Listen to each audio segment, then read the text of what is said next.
That's another team I need her for. Me and Matt are on the cat.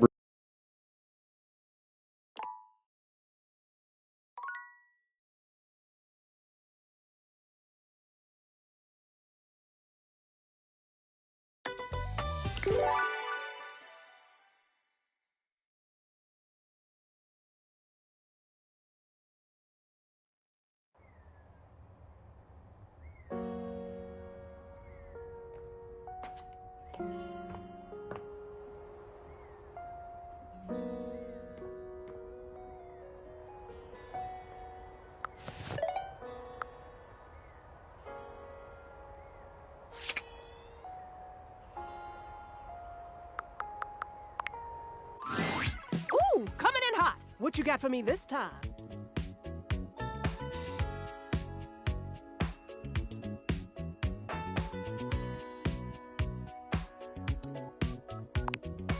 Affectionately? Yes, and then some, honey. Now come on! I'm dying to know the sitch.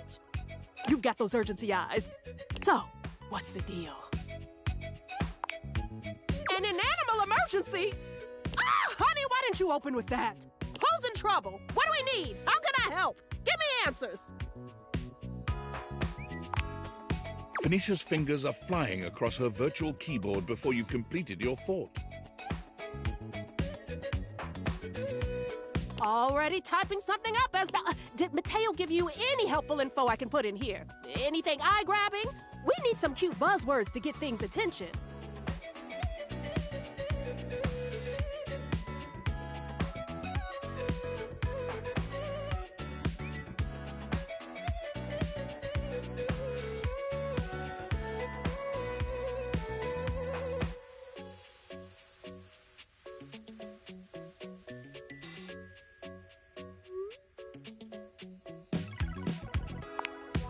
Perfect. Leave it to me, honey. Ooh, I'm gonna do a live to generate check-in with Mateo to let him know.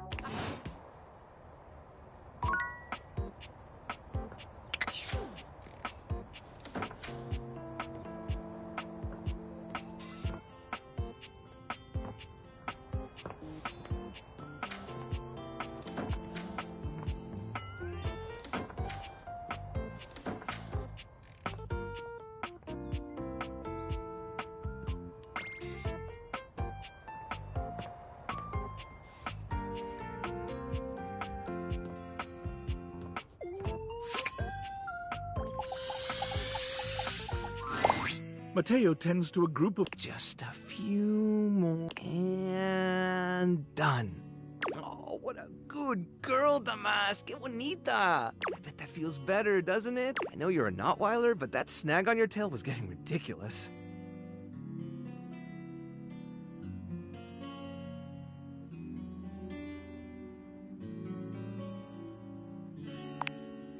Oh, hey, you're here. I was hoping you'd come by. I wanted to thank you for talking to Phoenicia about making that post.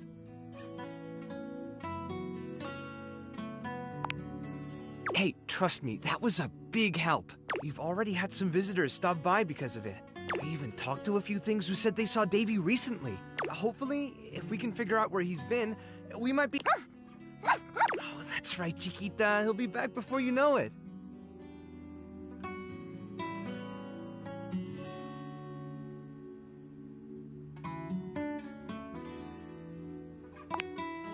You've caught us in the middle of a grooming day.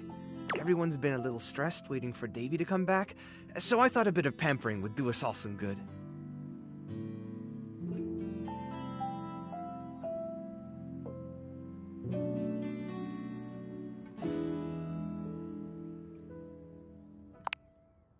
Me? Well, as long as these guys are happy, I'm happy. That's really all the pampering I need.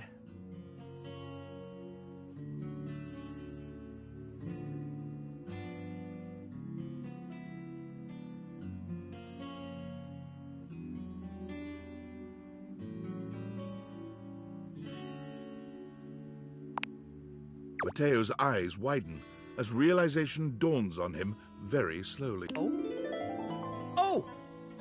I'm flattered, really. And you do... And until I find Davy, I just don't think I'd have time. I wouldn't say no to some friendly company, though, if you felt like sticking around. Oh, that's a shame. Well, before you go, I wanted to ask you something. You did such a good job with the Placebook post. I was hoping you might... It would take me a while to get through them all myself, and I really don't like leaving the inanimals alone for that long.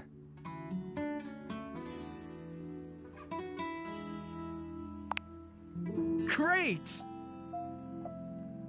Alright, the first one I have is from Hoove.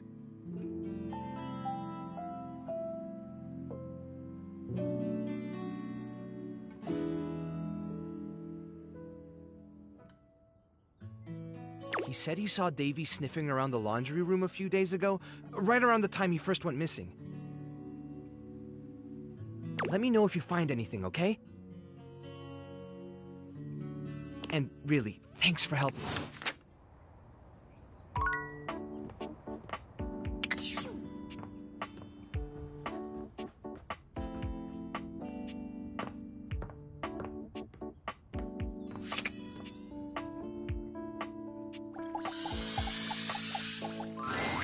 The attic is dark and cold.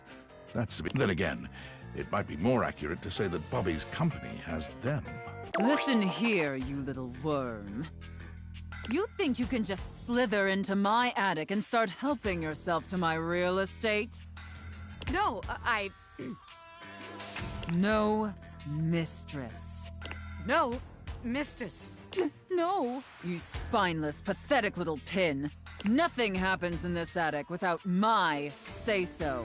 You will not be playing pretend gangster in here without my express permission, you sniveling, lowly little maggot. The safe casts her steely gaze towards you, and you could swear the room has gotten 10 degrees colder. Another uninvited guest. Why don't you go explain to them that you will not be conducting your business here? Yes, ma'am. Good, Pin. Don't disturb me again, or I'll have to punish the both of you. And it won't... In the middle distance, a confused sound comes from a new, moneyed object. What now? Nobody you need to worry about, my angel of accounting. No one of worth or consequence. Oh, I see. Bobby lowers their voice, doing their best to appear entirely unbothered by the conversation you just witnessed. They try to strike a casual pose, leaning one arm against the wall, but they accidentally hit a spider. Goddamn! They look back towards Sophia and lower their voice again. Welcome to the attic. Potential future site of the Pin criminal empire.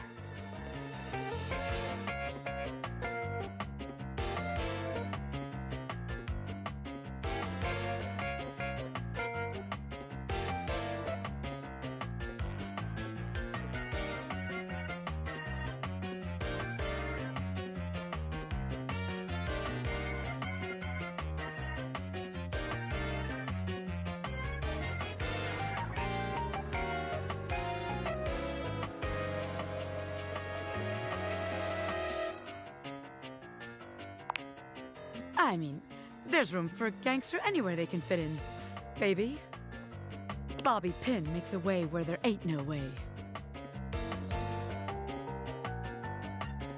But it does kind of feel like there really ain't no way around here. But just to be sure, let's see how this scam strikes you. I call this one Scared Broke. So check it out. You bring our potential suckers up here to the attic.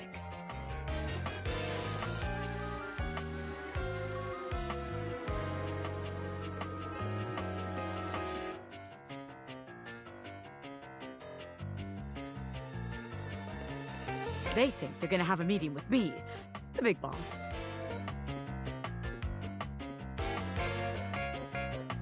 We keep them waiting a while, a good 20 minutes or something, and you keep reassuring them I'm coming.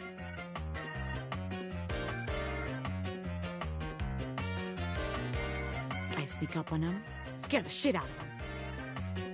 They drop all their money and valuables, as one does when scared shitless. We pick it all up and get rich. Repeat, repeat, repeat.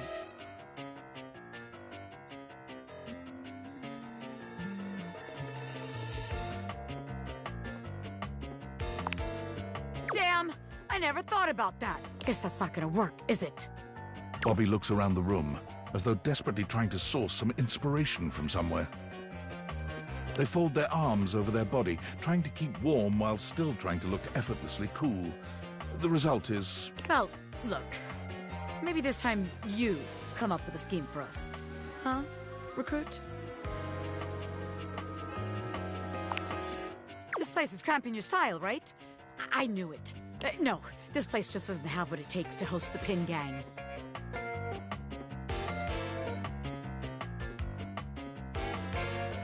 I wanted to give it a fair chance, but my time is too valuable to waste. Bobby strides forward boldly, head held high. This place ain't for the Pin Gang. It sucks! What did you say, you miserable little worm? Yikes! I'm out of here! Bobby calls over their shoulder as they disappear down the stairs. You can find me where the magic happens, baby! A den of sin and rest in equal measure!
What ho, thou valiant warrior! Welcome back to the site of your recent victory. The Dipogeny still speak of you. You're something of a figure to them now.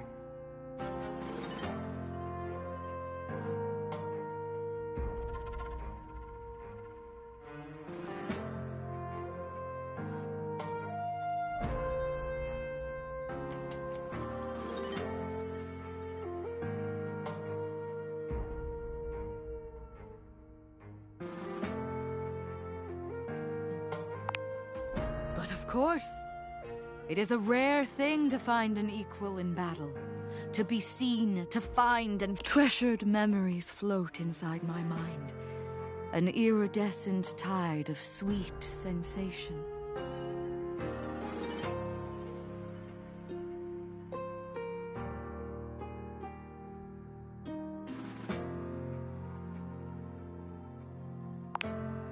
I see a flush upon a faithful cheek, a glint of fire and longing in thy sight. Were I to be a speaker for your heart, upon new wing... This is only what I have seen. I have been wrong. Gods know I have made mistake. Before another drop of vulnerable blood spills from my lips.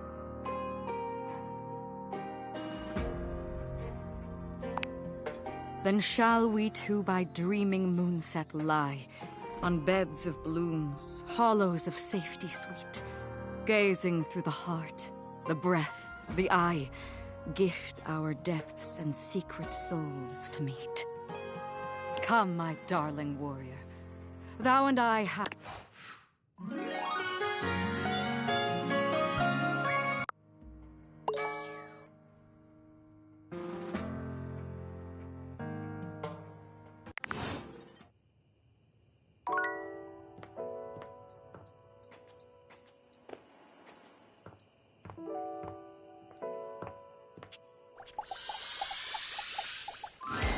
Telly's vibe is completely off today. You've never seen them so low. Oh, hey there, spectator. Come to watch my ratings crater?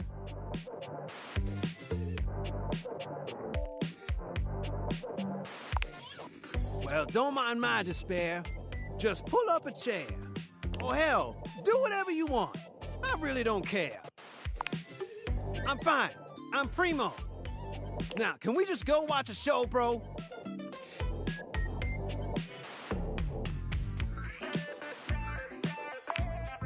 Loading programming, optimizing prestige TV, maximizing your fees so it's commercial free.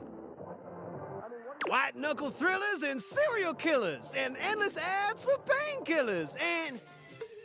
screw it. I'm just too bummed out. It's over! Smell the odor? That's the entrenched stench of a hostile takeover. All the shows got new owners and the studios are in foreclosure.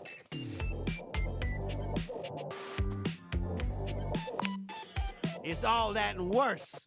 Let me show you in verse. No matter what I do, Valdiviflix will always be better. They got all the consumers and they got all the cheddar. I can't compete. I'm obsolete. Someone ought to just yeet me into a shredder.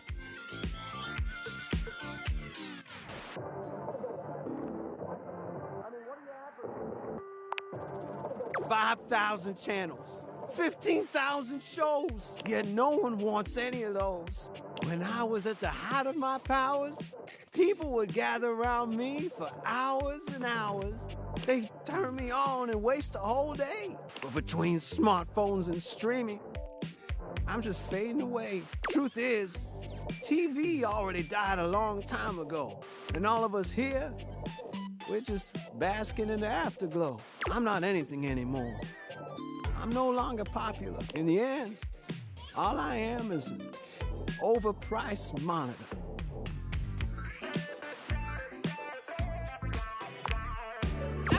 Don't even pretend that you care. I've seen you watching Valdiviflix. I'm more than aware.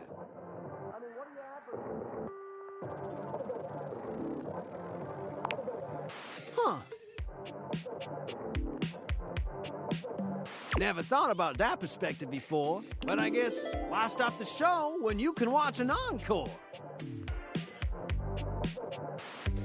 Spectator, you make... So before we wrap up this binge, I hope you don't mind that I'm inclined to make a confession. After all my endless channel surfing, I've finally found the absolute greatest spectator around. And from my remote to my speakers to my cathode ray, I want to binge watch with you till we both waste away.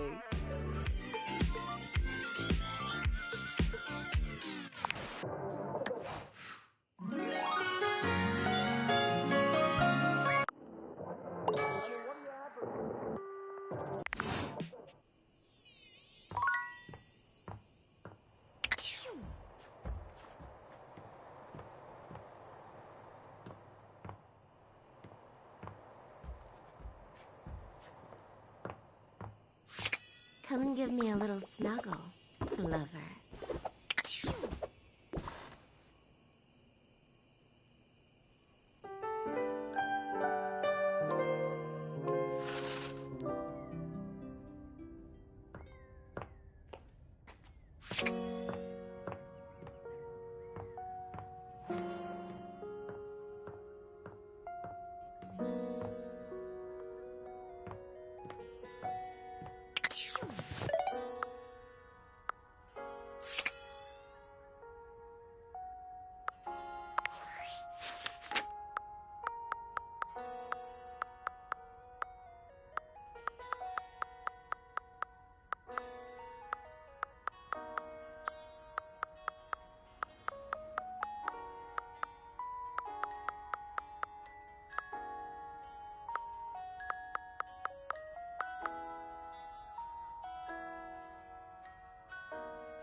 As soon as you chance upon Bobby's newest... Bobby, is that you?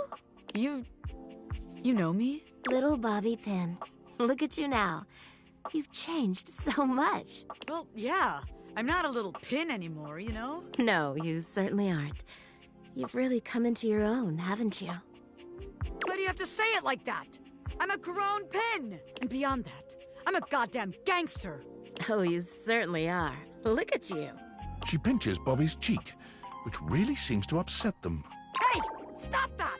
Your family has been worried sick about you, you know. You should stop into the bathroom and see them before you go. I will! I just...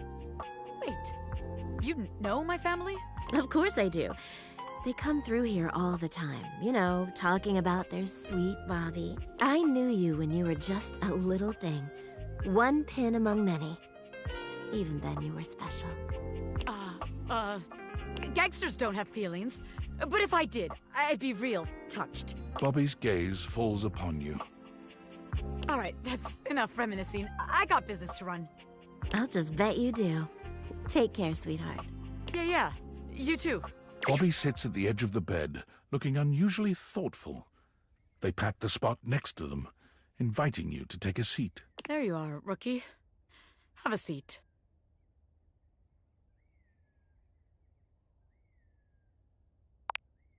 Yeah, I'm all right. Just weird being back here so close to where I grew up. You know, I haven't been back to see my family since I got sucked up by Hoove. I will. I just haven't gotten up the courage yet.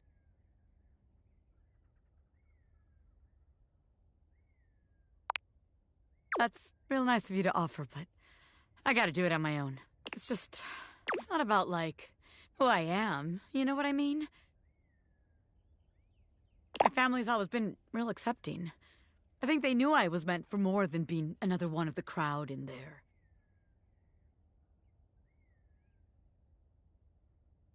That's the problem, too. They're so accepting.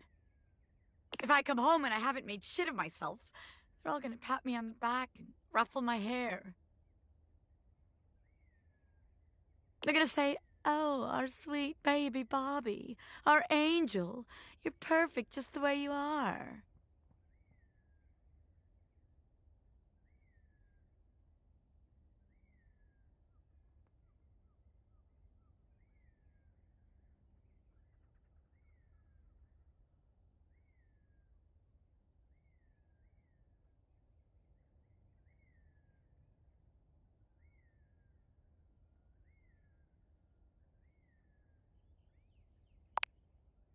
Yeah, it is. It feels like failing. I spend all this time away from my family. If I come home and I haven't made anything of myself, I don't know. As sweet as they are, it just kind of hurts worse, you know? It'd be easier if they were nightmares. If they just yelled at me and let me be angry, knowing they'd be happy no matter what I do. I don't know. Am I making any sense here?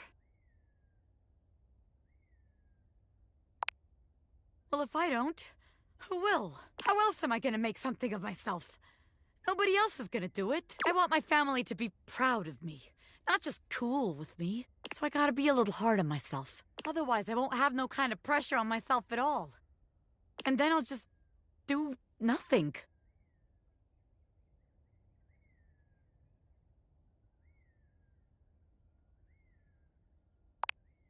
I thought I already knew, but maybe I never had a damn clue. Bobby stands, dusting their hands off.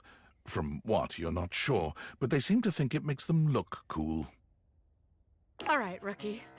That's enough wasting time talking about feelings. I got one more place to check out. I think you can find all kind of extreme temperatures there. Hot, cold, and all kinds of work happens there. See you there.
A grande dame with a gothic vibe regards you with an expression that's hard to read.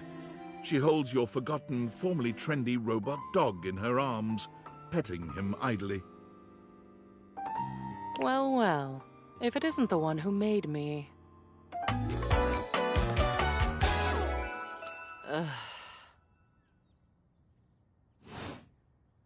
I don't know. I suppose I'm a bit disappointed. For someone who's amassed such a varied and confusing collection of bits, you just look so normal. I was hoping for a real Frankenbrine to go with all this preservation.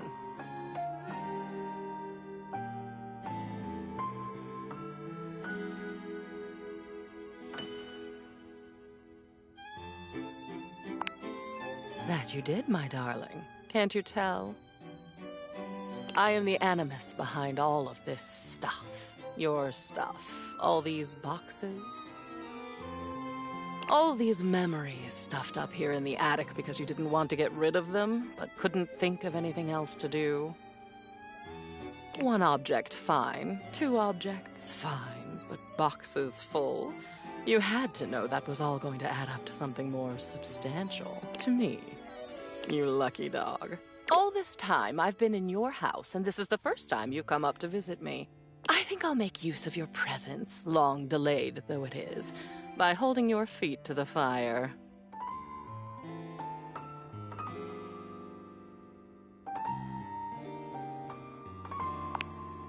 It means I'm going to put the screws to you, hold you accountable. Isn't it wonderful when the process of something is as agonizing as the result is pleasurable?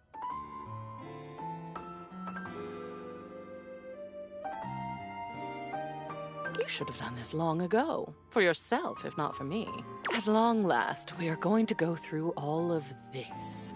Every single piece. We're going to see, sort, and dispose of each object stuffed in the corners up here, and finally, order will reign. I love chaos as much as the next memory, but enough is enough. I'm starting to look like Jerry.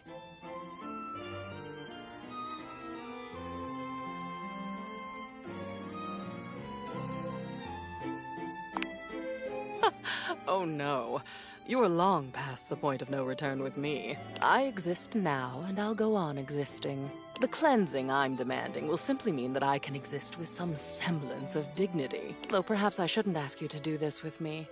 I know how tantalizing it is to be worried to distraction. But no, needs must. We've established I won't die. Though, another time, that might be fun. Let's get on with it.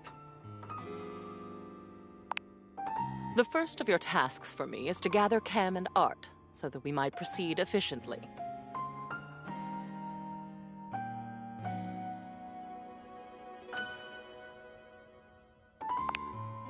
These two are both necessary for our project to proceed, so off you go.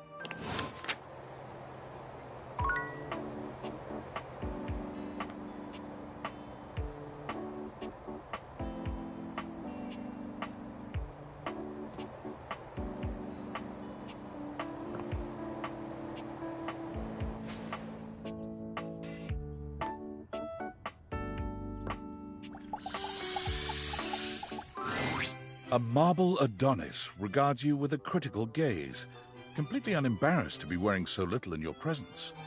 He gestures to the room around you, wrinkling his sculpted nose. Oh, a preponderance of dust.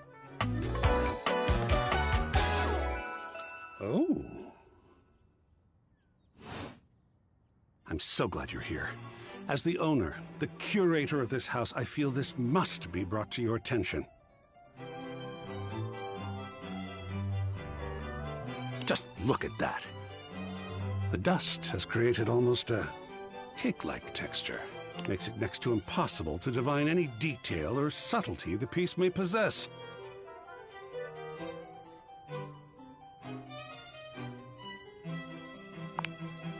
Oh, well, it's not as bad as all that. Perhaps it indicates a gentle lack of attentiveness, but that can be remedied. It's not like it's a red wine stain or sun bleaching, or, and may we be preserved from such, a child with a new box of markers. Dust is entry level, but even so, we must remain vigilant. Conservation has certainly entered a lowered state of late, but there is always hope. I am forever an optimist and a pessimist, actually. Oh, and a nihilist.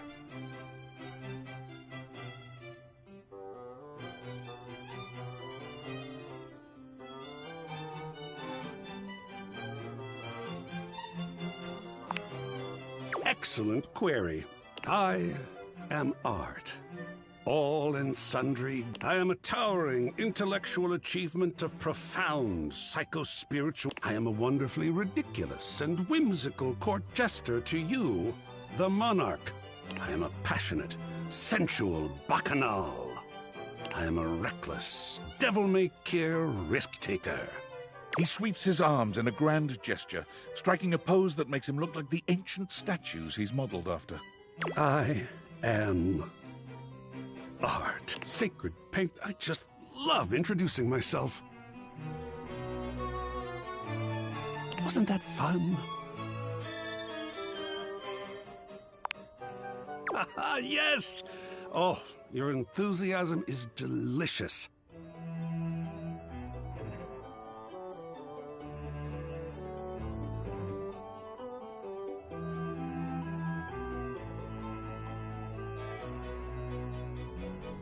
I swear if I could eat enthusiasm, I would. I think it would taste like rock candy. Perhaps you'd be enthused about one more thing. It's my next big project. I have fully invested myself in the project of turning this house into a gallery. It is by no means required, but for several reasons, I would love your imp. Would you care to join me? I've never had a co-curator before. Yes! Oh, a lot of work, perhaps, and it might even become emotional. We just never know what real art is going to bring forth in us, do we?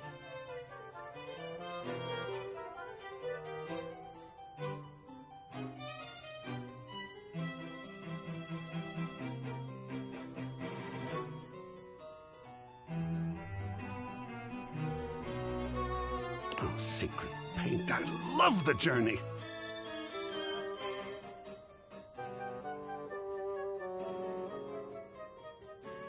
All right, I'll go prepare. I'll see you back here in a bit.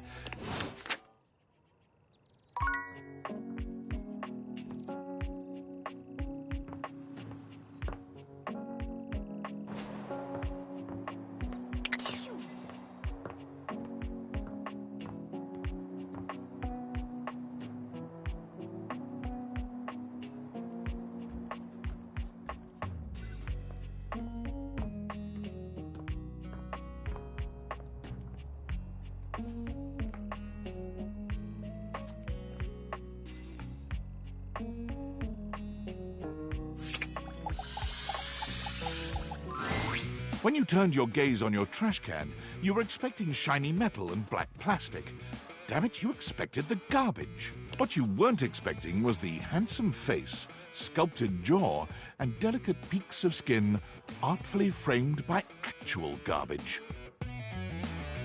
This garbage lurker, for his part, seems far less impressed with you. Huh? What? Huh?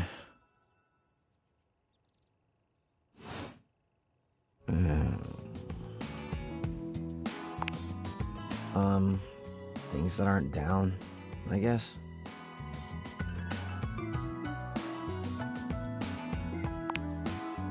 Oh, I get it. Delicate ego over here. Have anything for me today? I do this every day, dude. What'd you bring? I'll just wait.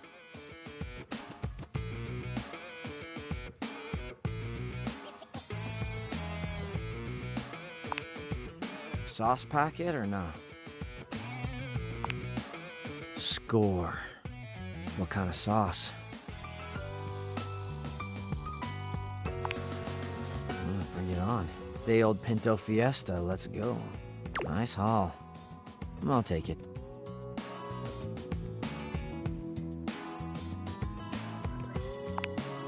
You hand your trash over to Cam, and he takes it from you, pocketing it without another word.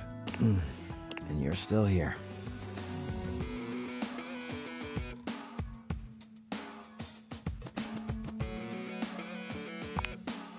Damn, Chuckles. Bye.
5 handsome himbos in colourful jumpsuits are flexing and chatting animatedly amongst themselves.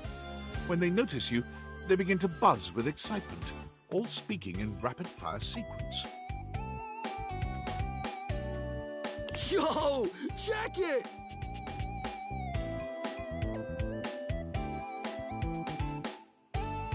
Quick, dudes, clean up the digs. We got company. Some real fine company, if you know what I'm saying. How's it hanging, homie?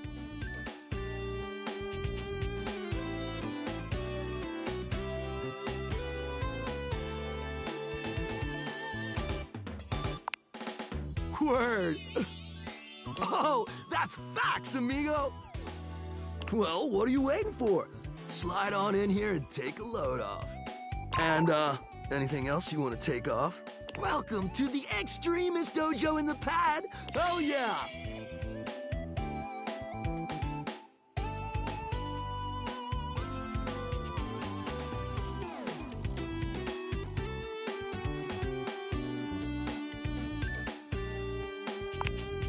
Fire! Right now, you're hanging with the wildest, dopest, gnarliest squad of bussin' athletes around, homie. The Hanks!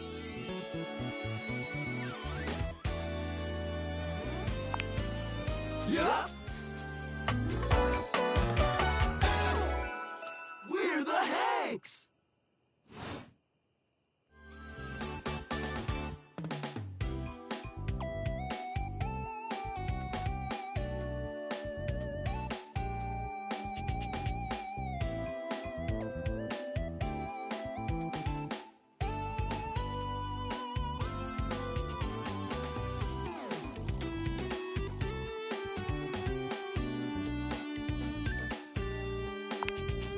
Numbers are kick-ass! The Hanks all stand in formation, each of them striking a unique pose as they introduce themselves. You get the distinct feeling they do this often. I'm Hank number 1. I'm Hank number 2. I'm Hank number 3. I'm Hank number 4. And I'm Hank number 5. We're the Hanks! Brought to you by Red Bull.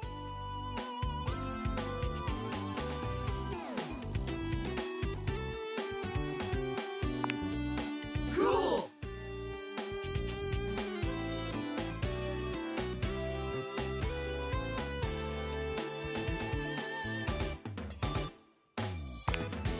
That's right! We're the wildest, most fearless, gnarliest squad of extreme athletes in the house! We base jump, we lava board, we cheese roll! If something's hot enough, we'll ride it all night long. We laugh in the face of danger, even though we probably shouldn't. We've tasted the adrenaline of them all.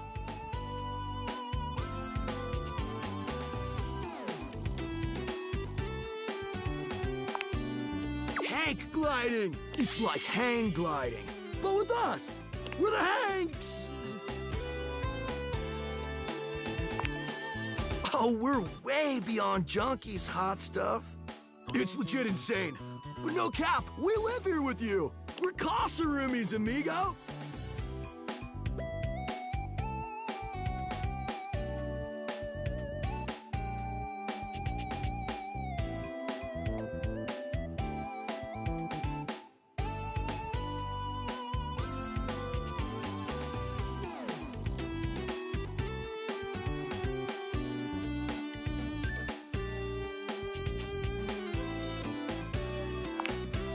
Right?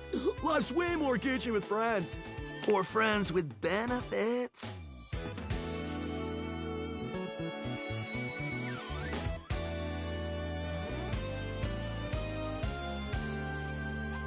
That's why we partnered with Red Bull.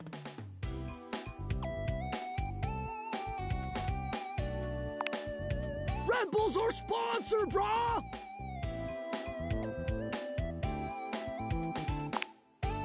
Their bowls have the most riz, no cap.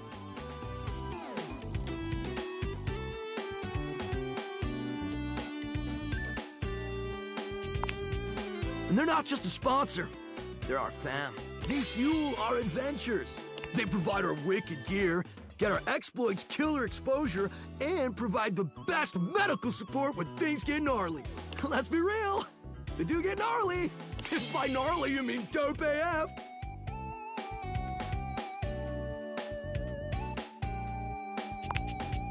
Through every stunt, they've always got our backs. We high-key love it all, homie!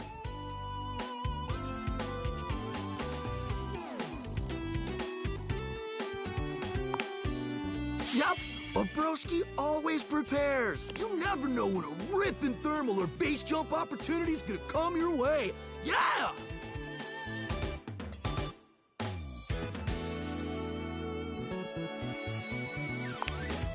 It is!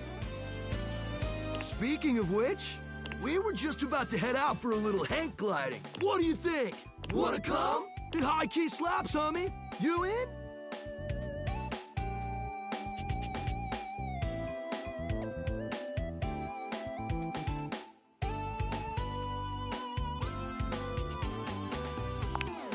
It can be if you want it to be. What do you say?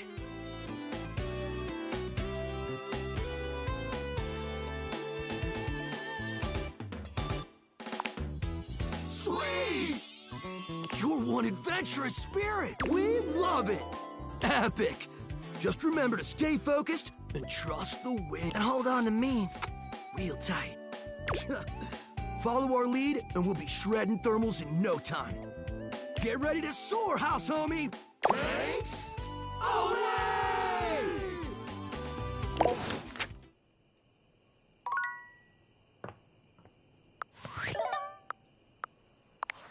I'm sorry for the abrupt intrusion, but there's an urgent topic I need to discuss with you immediately. Is everything all right with the Dateviators? Are they operating efficiently? Well, as you know, I'm able to remotely monitor their functionality, and I've been noticing some deeply troubling readings coming from the Quantum Catalyst Activator. That's very sci-fi, but essentially, the Quantum Catalyst Activator is the internal hardware that allows you to directly acknowledge a thing's existence. And recently, it started to emit metacognition readings unlike any I've ever seen. I'll keep an eye on things over here, but please inform— Oh, and if they get too hot, throw them in the freezer immediately.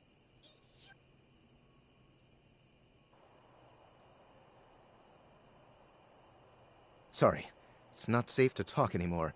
I'm in a really sketchy neighborhood and this phone is super duper expensive. But I'll keep analyzing the data.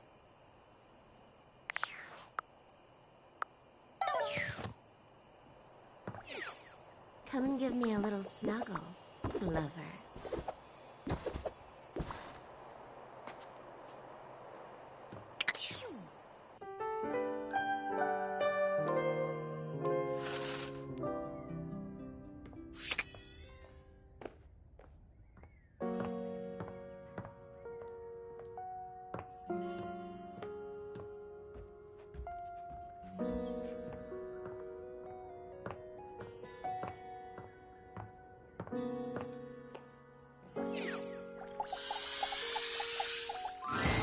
Yo.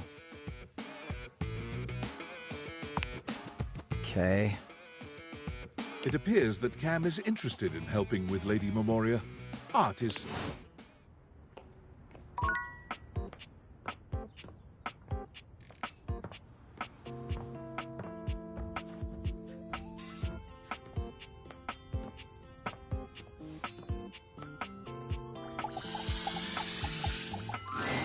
Hello, hello, hello.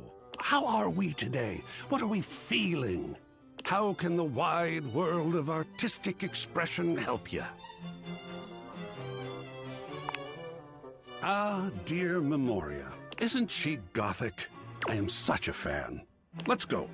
And with that, your quest for Lady Memoria is complete.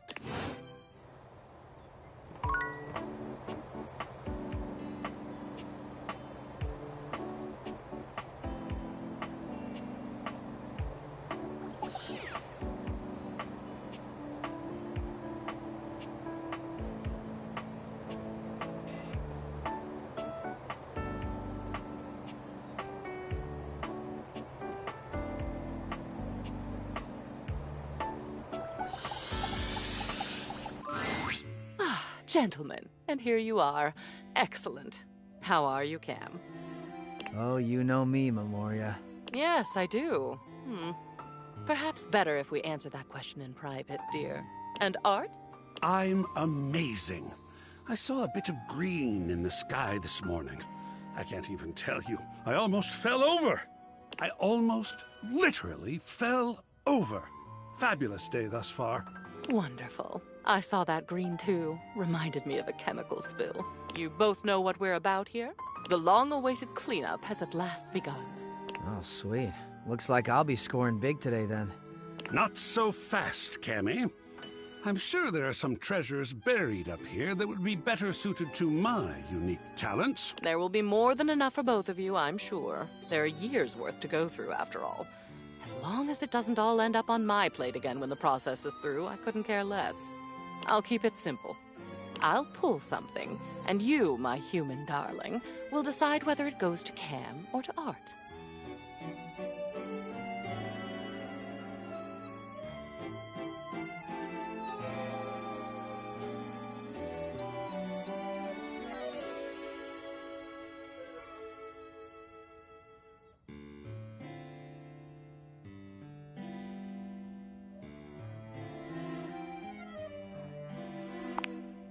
And we're grateful for the chance to discover a lost mask. Or a fossilized shoelace. That would be badass. Yes, we're all excited and happy and goody-goody whatever. We're starting now. Try to focus. And boys, just sit over there unless we need you. Your zany antics are a distraction I can ill afford. Yes, ma'am. This poster. Bruno Jar's The Moonshine Jug Tour. I remember when you brought this back. I was disturbed. You were so happy. I believe it was this concert where you got that stick-on tattoo in the bathroom. What was it? A rose? Barbed wire? How homey. So, what shall we do with it?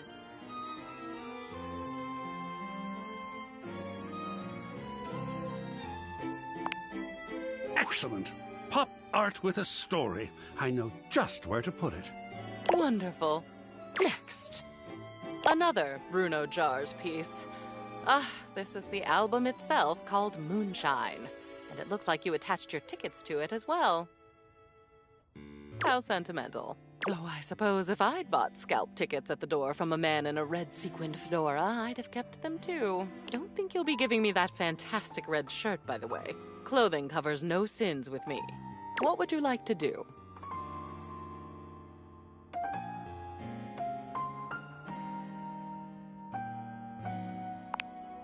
Great! This is something you constructed in a way. Lovely. We're making good progress. How surprising. Now these. These are stamp and coin collections. I remember when you started making these. I believe your grandfather sent you the first few. I'd be surprised that you still had them, but you don't. I do. And we're going to make a decision about them. Now, please.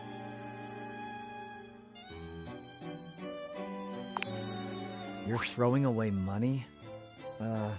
Yeah, I'll take it. No problem. Good. These next, I think, should be easy. You, dear, have a collection of magazines about picture frames. Do you remember? You had that nosy neighbor who kept stealing your mail, and you wanted to antagonize them with deeply uninteresting booty for their trouble. I thought it was brilliant, frankly. But the neighbor moved, and the magazines are a bit dusty now, so maybe they've served their last purpose?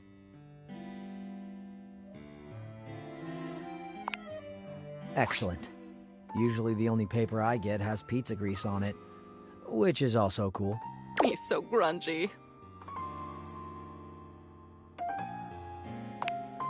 I am, aren't I? It's nice to be appreciated. Yes, motivational art. You got this from that gym you were going to for a while. Apparently they had good classes, a clean locker room, and this penchant for making thing-based puns. Believe in your shelf. Take a bike out of life. Rack your plates. I suppose they thought it was funny. Toss, keep, burn into ashes.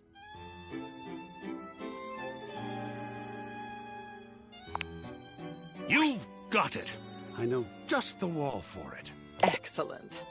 Last one for now. One of Hirohime's posters for some sort of anime. I can't say I understand why this seems to be all the rage nowadays.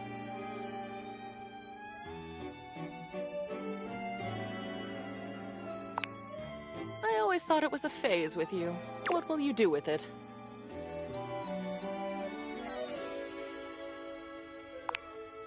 Oh, goodness, look at that.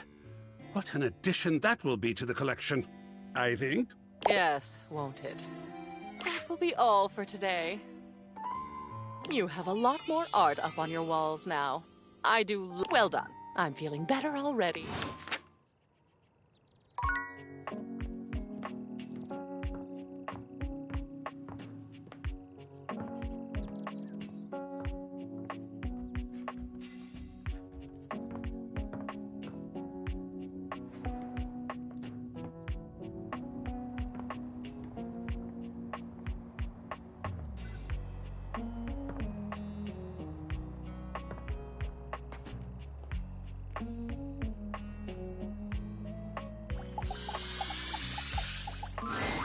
Hey, welcome back. Good news. I've had even more visitors since you came along. Apparently, one of the reasons I didn't get more in the first place is because everyone was confused on whether I was open or not. I guess having so many openings and closings will do that.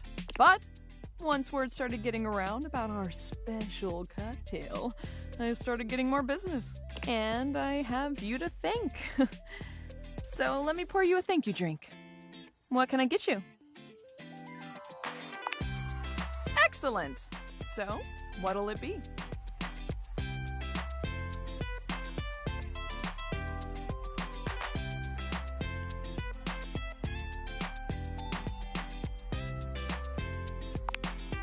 Ooh, those are just delicious. So many different floral and spirit-forward flavors. Coming right up.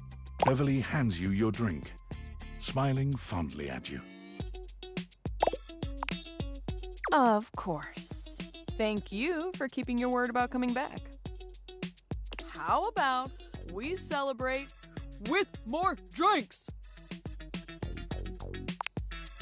Yes! Now the next question is, how hard are we celebrating tonight? Are we getting boozy? Date Everything would like to remind you to please drink responsibly.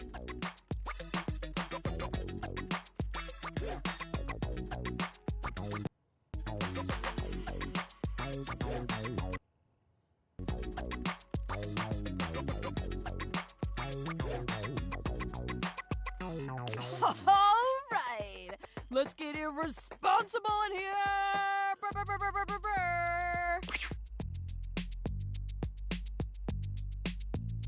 Beverly sways on her feet, her eyelids drooping. She throws her arm around you. Is she steadying herself?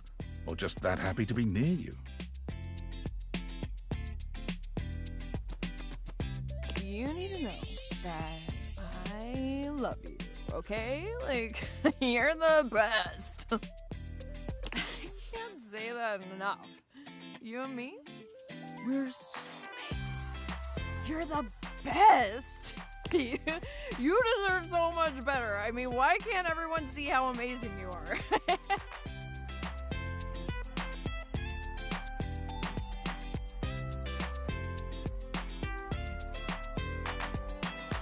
But you know what else?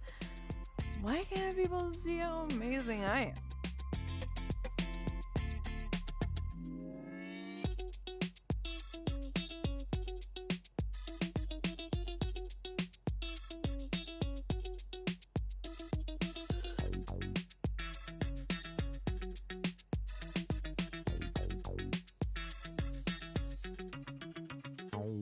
I mean, I'm hot, and cute, and sexy, and so smart.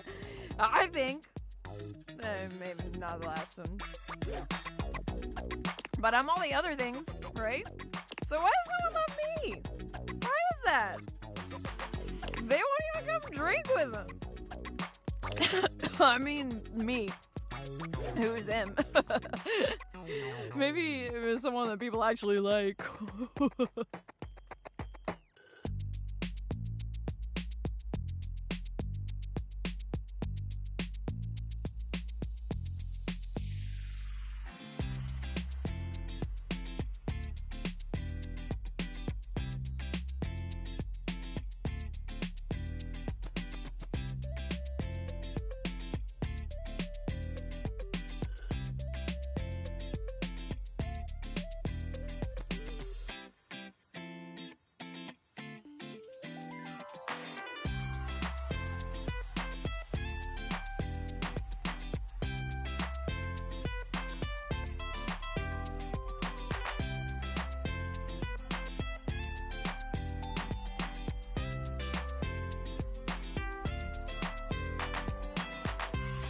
Oh my god, I was just wasting my life.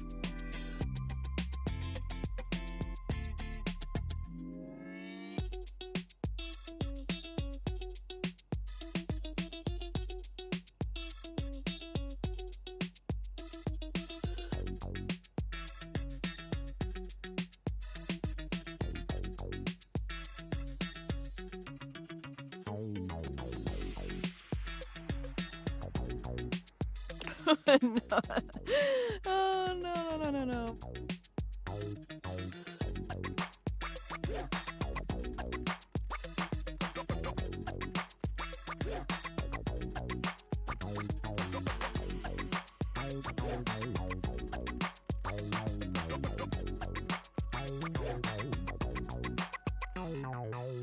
Oh my gosh.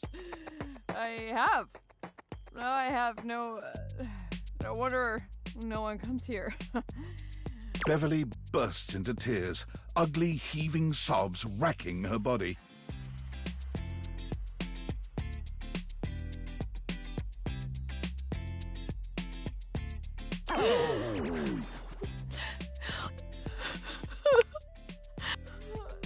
You're always there for me. Thank you so much. Why are you so good? I know. You're so... Don't even argue with me. You just... gotta fight for what you want, you know? And so, show that you care. Show that you're gonna be your best self no matter what, and then you will be. Oh, wait. Okay. Oh my god. Maybe that's what I need to do for myself. If no one else will lift me up, I just gotta lift myself up. Yeah, that's it. I gotta get strong so I can lift myself. Maybe I already am. Yeah. Nope. Oh no. Nope. That wasn't good noises. Oh crap. Okay. Fade to black before it gets messy.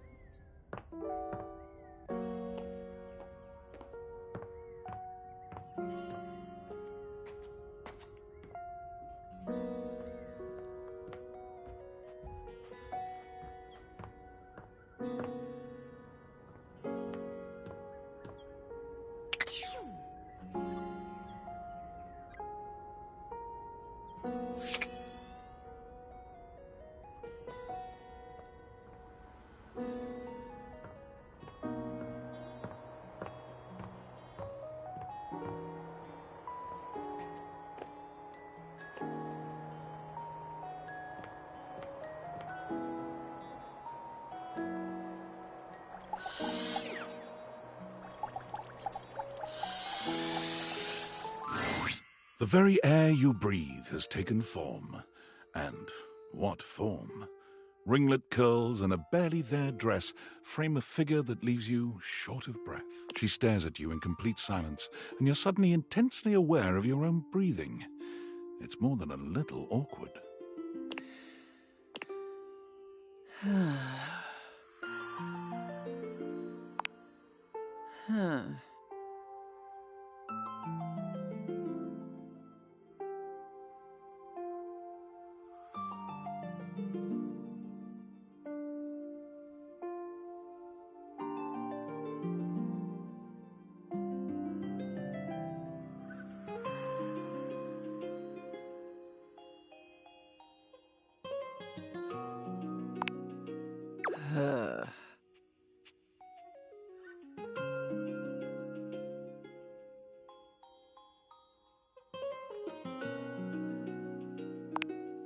I am Aaron, the air you breathe.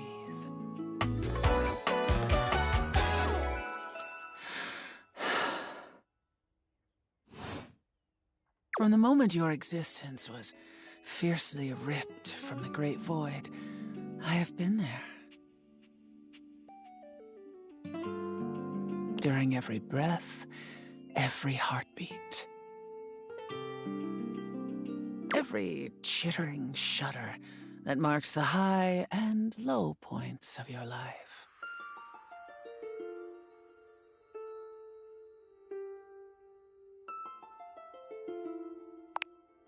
I do not care what you think. You mean very little to me, human.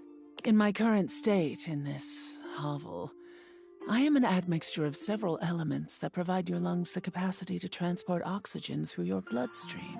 But had we met several million years ago, you would not have been able to survive for more than a few moments before my intoxicating melange would annihilate you. I shift with the wind. I melt with the tides. I shield this rock with a layer of fragrant bloom. I am.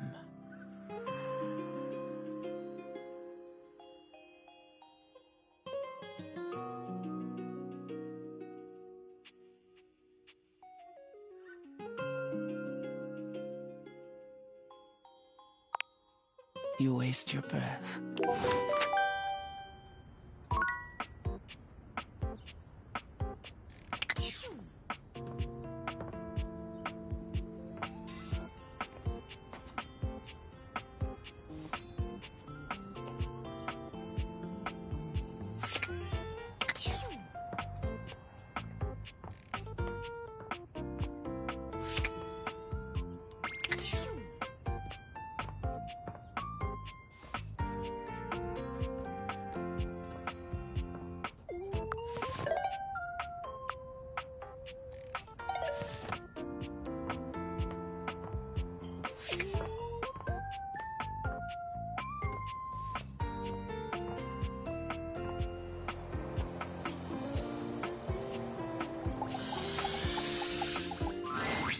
Well, are we all back?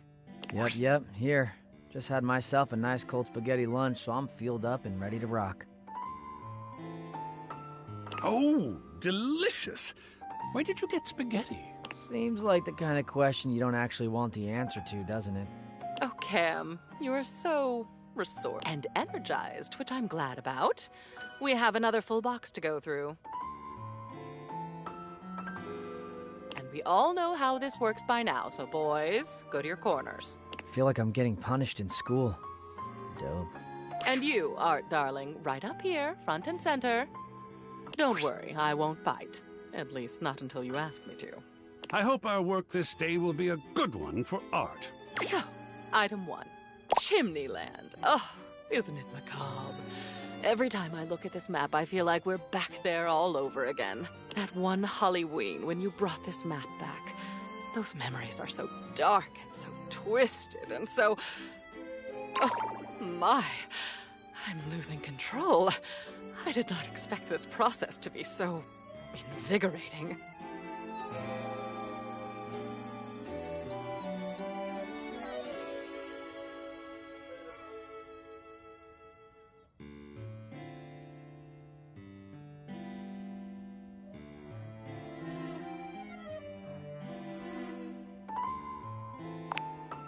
Yeah, I'll totally take it. Anything that gets Lady Memoria worked up has gotta be special. Oh, please. I know I'm mysterious and complex and devious, but isn't that part of the fun?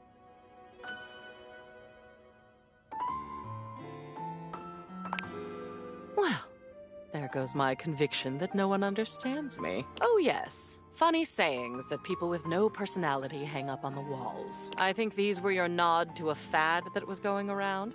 I actually admire you for these. They're on the trend while also poking fun at the trend. And honoring that brief obsession with coffee, of course.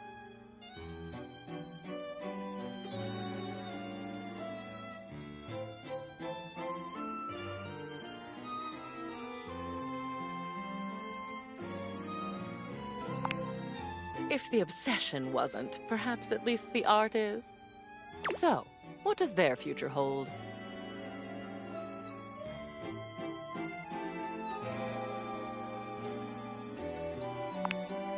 Awesome. That coffee one will go with all the grounds I've got laying around. That works out nicely, then. Oh, look, nature.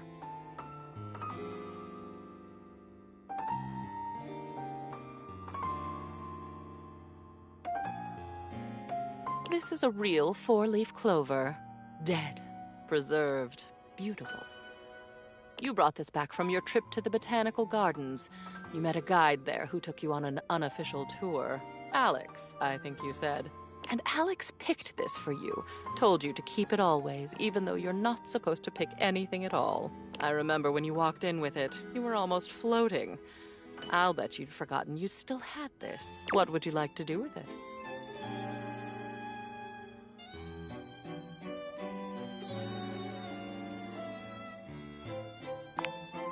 A tribute to a beautiful memory. Good. The memories that bring us joy should be seen. Well, and then there's this. It's a photograph. You took this of a beach.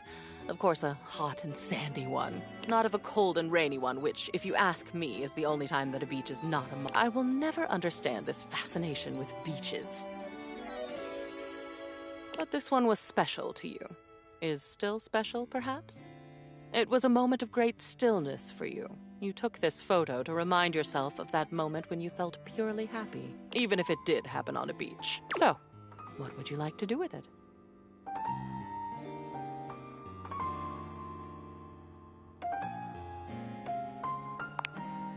And I can understand why. It's just beautiful. I'll put it up. Good then. Good progress. Time to move into the educational material.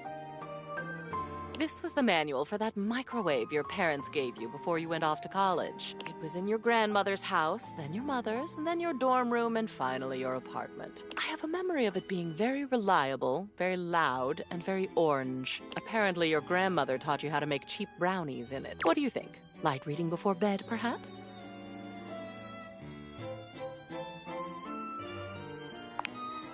I'll take it. It's even got stains on it. Score. Decisive today.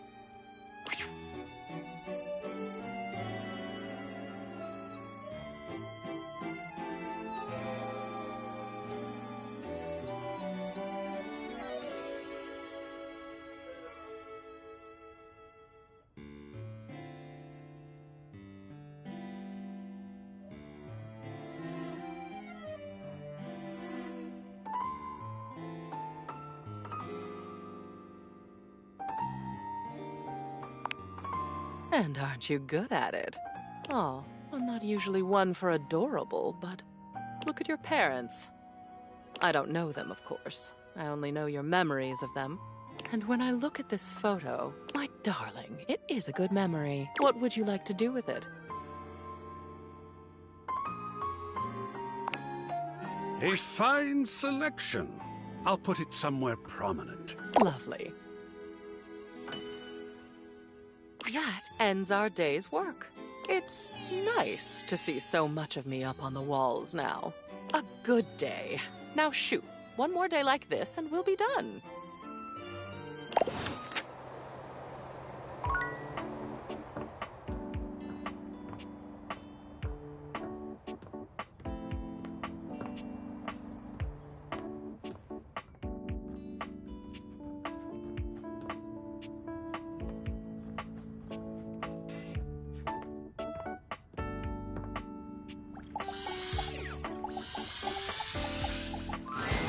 House homie! Welcome back to the Adrenaline Den!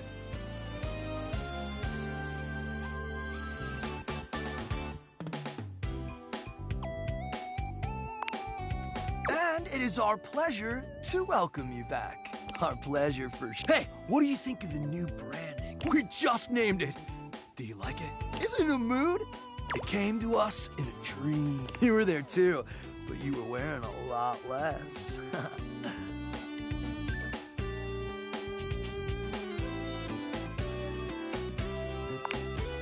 Well, we were gearing up to go street luging. It was gonna be wicked gnarly. But you forgot your mouth guard.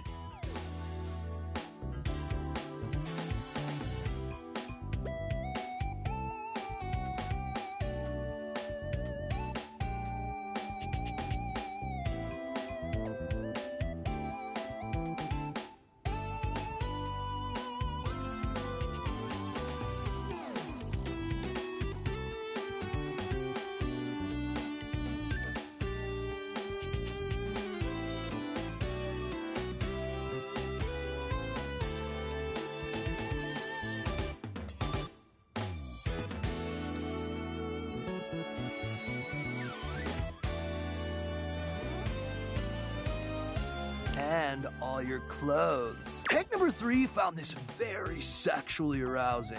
But frankly, we were just worried for your safety. Safety is goals AF!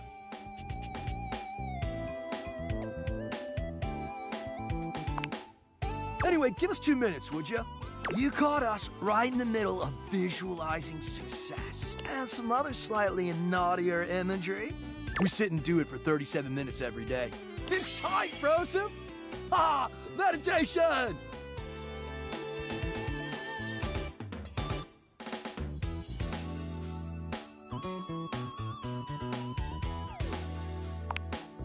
We're mentally rehearsing today's adventure. Imagining executing each maneuver with flawless precision. Visualize to realize!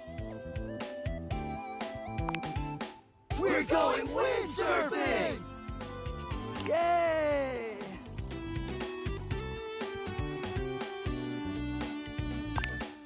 Oh man, it slaps so hard, homie.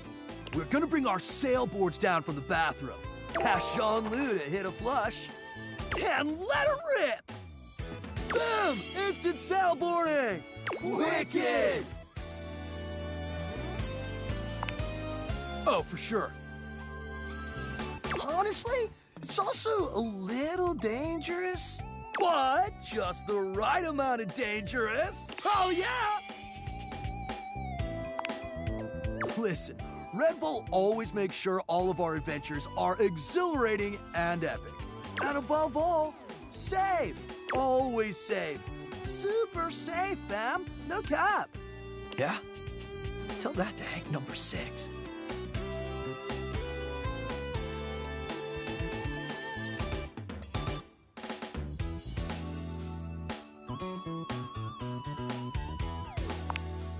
Nothing nefarious, if that's what you're asking.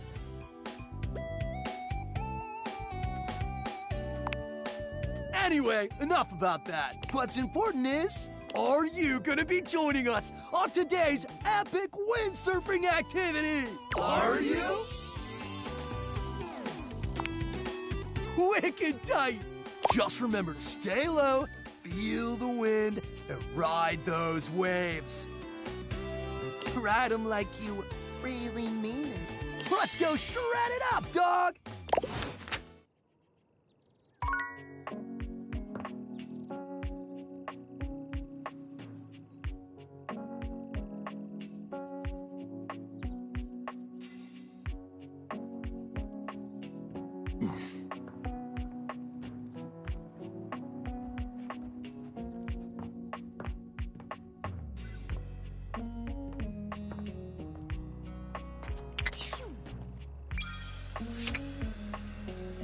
No matter what state I'm in, you'll always see the real me.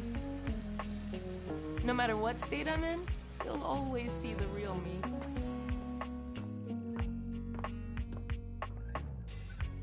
Yeah! Yeah!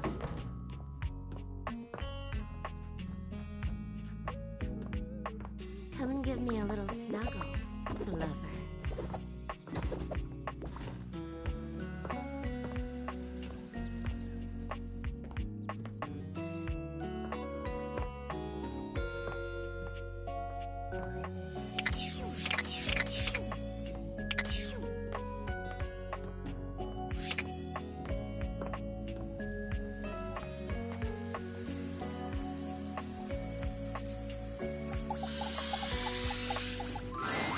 For once, Bobby isn't in the middle of a conversation or cheerily posturing when you find them. They look lost in thought. You made it. Welcome to the future site of the Pin Crime Family HQ.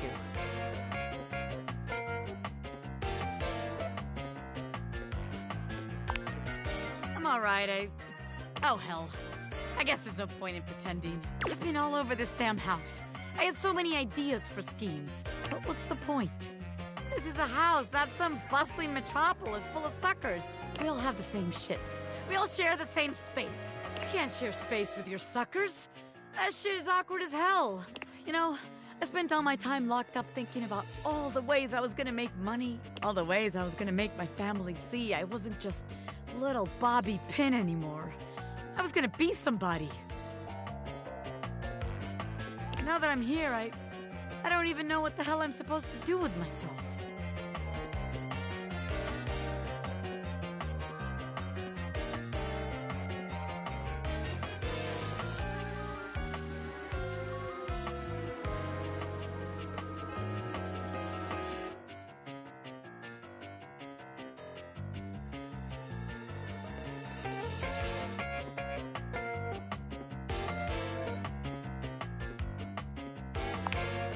Bobby follows your gaze to the door where you keep your iron. You're on! Watch the master at work, rookie. Bobby sets to work at the lock, closing their eyes and holding one hand before their back. Wait, actually, I can do you one better. They contort themselves into all sorts of knots, closing their eyes and twisting themselves into the keyhole without the use of their hands at all. It's a sight so bizarre you wonder if perhaps you ought to have taken off the Dateviators. A bobby pin fitting into a keyhole would have been far less disturbing to witness. What's all this then? What are you, the fuzz? I'm the door. Well, buzz off and open already. I'm trying to show off my world-class lockpicking skills to my associate here. I suppose you're harmless. If you want to see the wizard, go right ahead. How'd you like that shit, huh? Ha! I told you. Wow! Now that's what I call showmanship. Ah! How many times am I gonna get startled in this damn house? My apologies, friend. I meant no harm.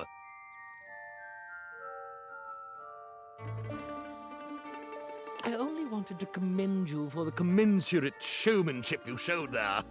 I mean, those twists and feats of dexterity. Audiences love a thrill like that. They do? Of course they do. Trust me, I would know. Audiences love me. I was in there the entire time, wondering to myself, can they overcome my lock? An iron like me can't be locked behind just any sort of lock, Oh, yeah? Yeah, and even though I have no problem retaining an audience's attention myself, none whatsoever, why, just imagine the sorts of heights we could reach with you as a part of my act. Wait, really? You mean I could be part of your magic show? Most certainly.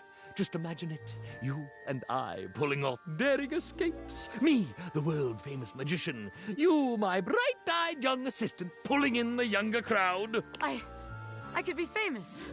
I could really be somebody. Hell yeah, I'll be part of your act. Splendid! I just gotta wind up some business first, if you don't mind giving me a minute. Naturally. I'll be here when you are ready. I can't believe what just happened. I wasn't expecting all this.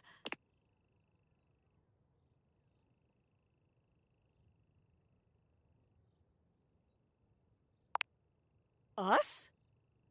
Well, look, maybe it's better we don't work together.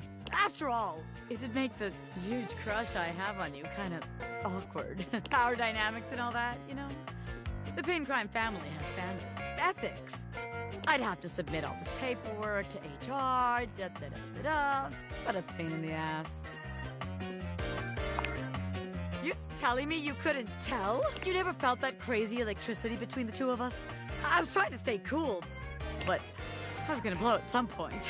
Better we don't have all that baggage in our way now.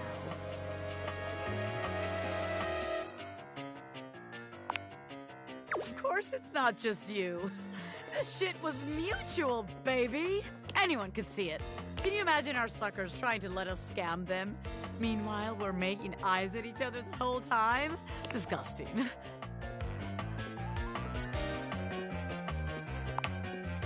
Yeah, I don't don't want anything getting in our way.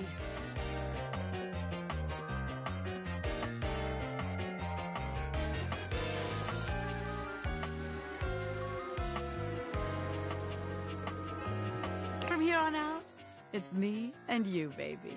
Partners in love, not crime.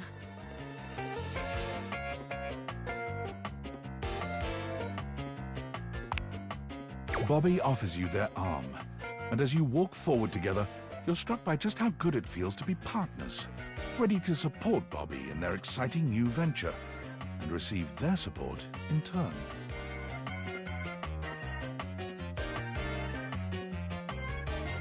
As you watch Bobby perform, you're deeply proud to call them your beloved. When they turn to smile at you in the crowd, they make you feel as if you're the only one in the room.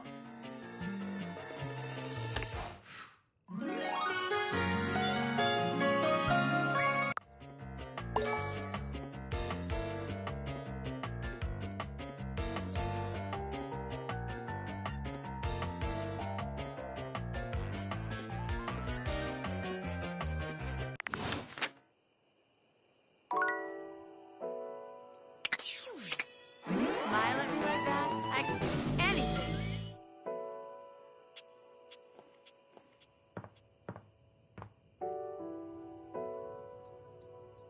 I am magnificent.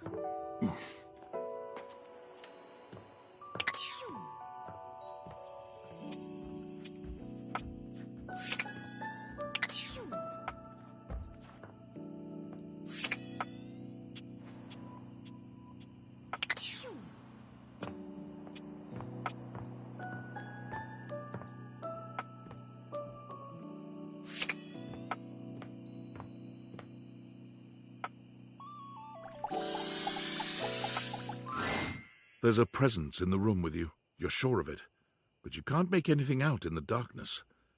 As you search for whoever it might be, they address you in somber, funereal tones. As the light fades and dusk draws, all hope becomes despair. Do you wish to proceed?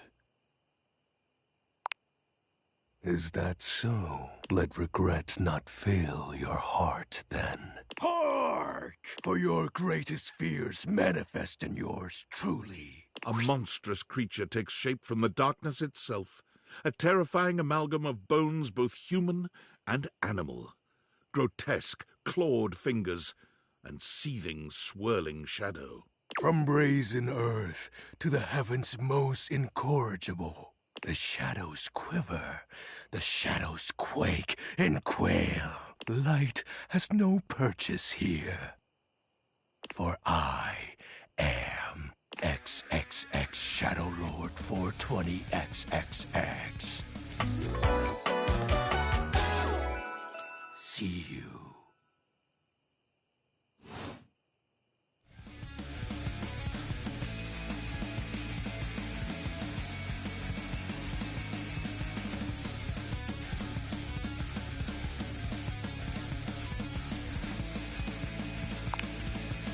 Of course, I am darkness incarnate. From now on, you are my penumbra.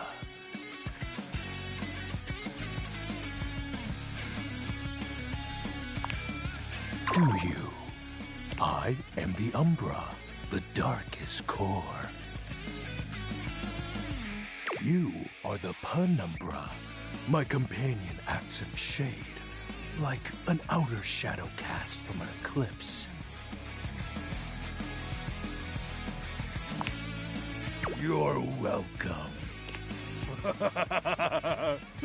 So tell me, Penumbra, what brings you to the call of night? Did you find that out on your own? Or did you use a hint? Observant. I enjoy those who observe. You appear to be romancing the objects in your domicile. I see. You are embarked on a most interesting quest. However, It is quite trivial compared to mine. As you can tell, I am dreadfully powerful. However, my true potential has yet to be unleashed. Bask in the shadows and remember that sinking feeling you get when you turn off the light as you return to your bedroom. Then this eerie primal instinct to hasten yourself kicks in while your heart begins to rumble with fear. That, my friend, is but a lick of what true darkness can do.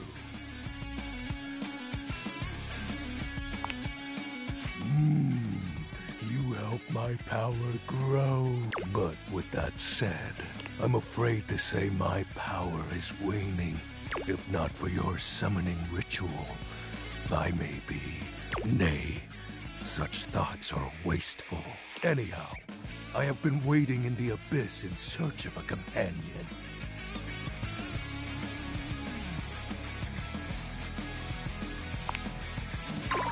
Such feelings are unnecessary, although not unwelcomed.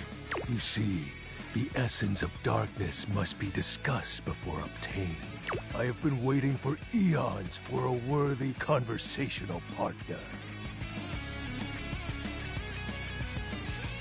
Our sinister lamentations in pure nightfall will serve as the dark ritual and bring forth my armaments.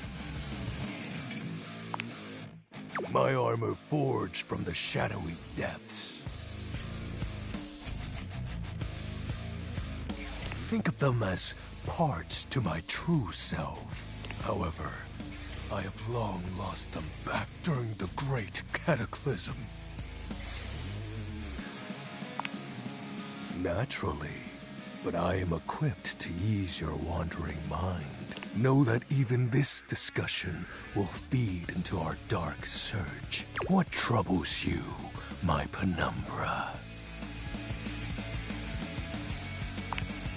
The tragedy that befell my comrades.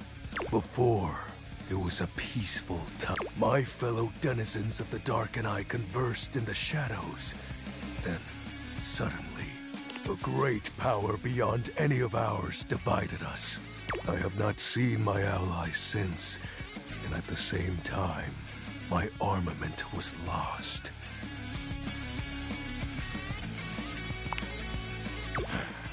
It is an unexplainable force beyond reason, but that won't matter once I am at full strength. What troubles you, my penumbra? I'll have you know that these aren't just any normal ravens. They have no physical form. My armor is of a corporeal shade. But after I obtain just a single piece of it, the pressure of my dark aura will rise exponentially. As I said, by having conversations, we initiate the ritual. Join me in darkness, and my power shall inevitably return. I descend into the Vantablack pools and re-emerge as my true, awesome form. I sense your curiosity. What troubles you, my penumbra?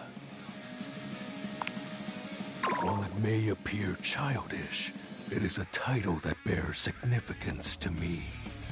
Even creatures of the dark are entitled to nostalgia, and its relevancy continues to capture my very essence, Lord of Shadows.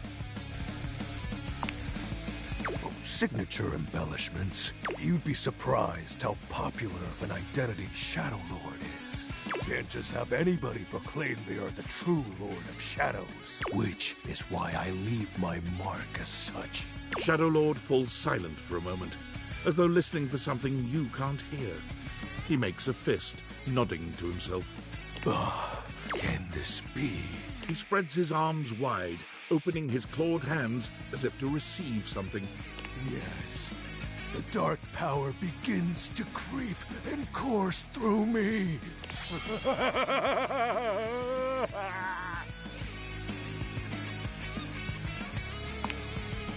Yes! I knew I had a good feeling about you, Penumbra. A piece of my armament has returned. My soul quivers with might.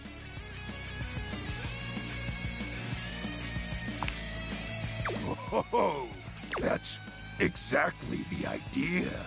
I thank you for awakening me. Encountering you has been the most exciting event in a very long time. For now, I shall relinquish you. Return to your quest. Oh, and no need to reinvite the light. You're now a denizen of darkness, after all. Unless being in the dark brings about a fearful sensation that tickles your heart too fiercely. Farewell.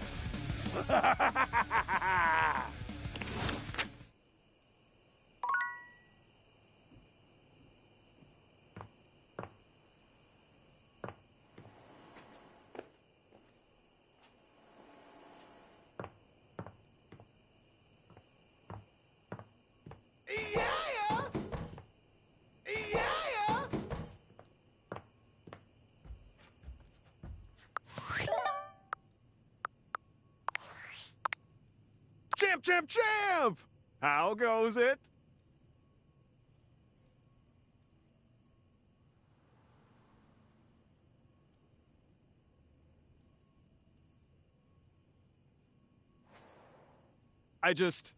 I guess I don't know how to speak to the youth today.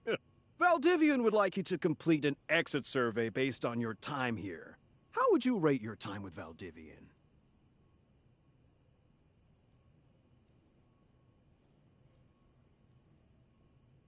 Okay, I appreciate you participating. One more question. If you were to recommend, I don't know, Tom for a job somewhere, how likely would you be to send his resume along? Ah, that's just fine. I'll be straight. There was no exit survey. I just need some help. Now that I've revealed my own vulnerability and gained your trust, how likely are you to recommend Tom for a job somewhere? Ah, can't win them all.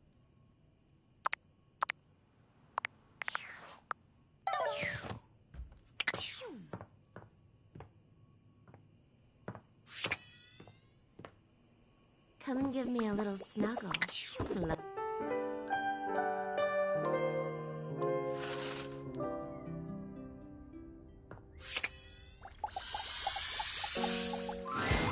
Yo, yo, yo! Homie's back in the house! The dope daredevil, the radical risk taker, the bossing border! Make yourself comfortable, gorgeous.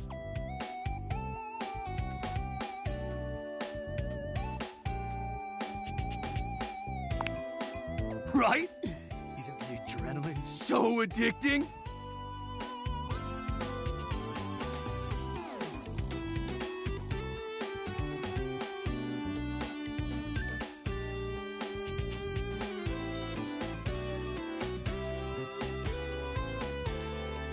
Tom is factually beans. Pump it into my throbbing veins! What I was saying, Anyway, all the don't hangers mind are us, different Browser. hangers. We're just inspecting our equipment for today's Number one is epic clearly a outing. plastic hanger. Why is It's he going gonna be plastic hanger? so freaking Like I'm talking epic, about the ones dog. in the store that burn Got any spark lights. equipment you need us to inspect? He's I painted promise finger. we're very thorough. Why is the ancient one the metal ones? Oh, we'll be more than Number happy to check 5 is the everything colorful out. or Don't you worry. fuzzy one. Gotta make sure all your gear is in optimal condition. Safety slaps! Hank 3 has been trying to get in my pants for a while. Unfortunately, Hank 1 is the one that actually cares about my well-being. Welcome back.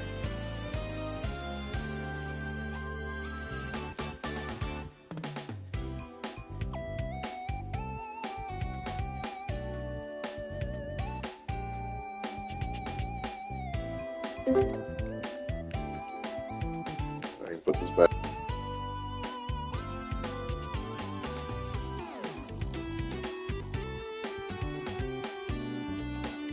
I'm already there, my guy. Oh, snap, look at the time. We better get ready ASAP if we're gonna catch the good thermals, fam. Paragliding, homie. It is an exhilarating pursuit, allowing us to soar through the skies like Stickerus himself, feeling the rush of the wind as it caresses your face. High key slaps, dog!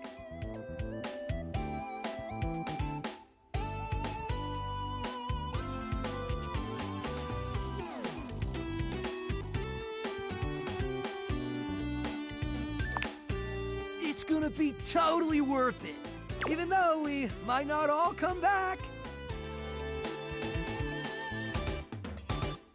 Haha, no, we're definitely all gonna come back. What a kidder. Red Bull would never have us do something dangerous.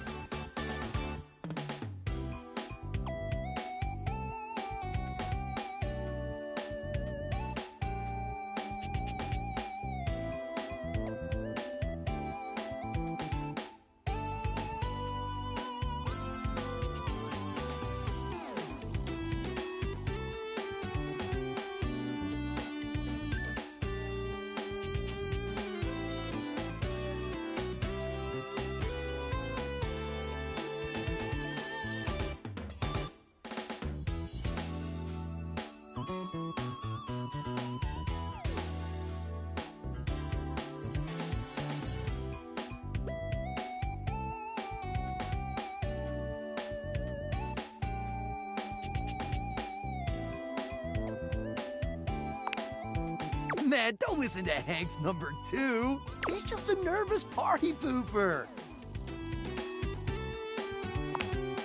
Because Red Bull understands our value holistically as a team. And there's no team if something dangerous happens to one of us. We're irreplaceable! Except for Hank's number 6, and Hank's number 7, and Hank's number 8.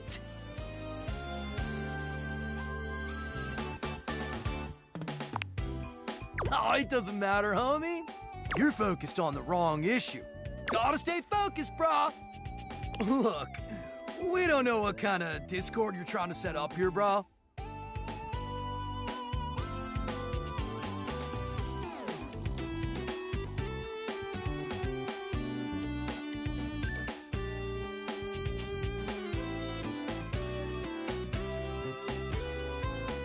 Our sponsor will never let something bad happen to us.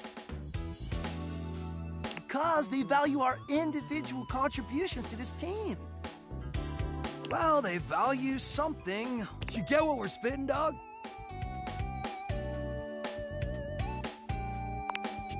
You care. And we see that, homie. Facts! So what do you say, brah?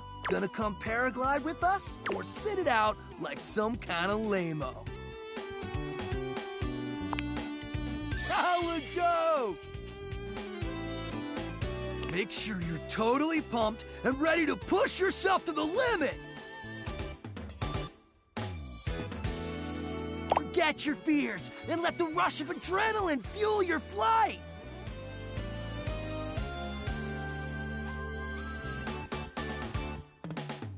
Let's go catch some epic thermals, playa!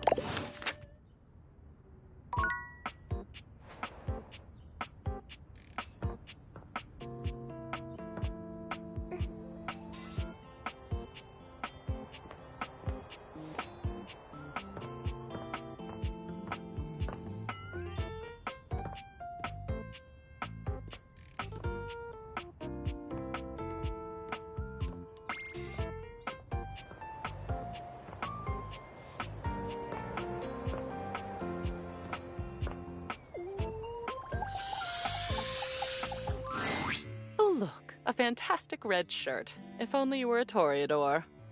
We have just been discussing whether or not we're excited for the upcoming end of our little project. I, for one, cannot decide.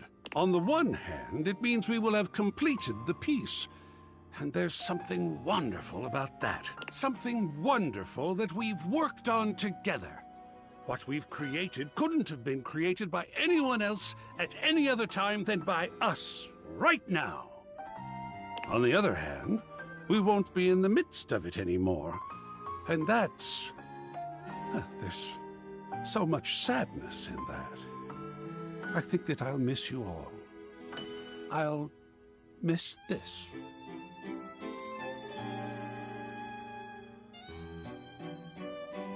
Such suffering on either hand. How sweet. And Cam? Cam? Yeah? What are we talking about? About the end of our time together. How we feel about it. I'm very ready to have it all finished at last. How about you? Oh. Yeah, I don't care. Apathy? What a fetching color it is on you, Cameron. Shall we get started?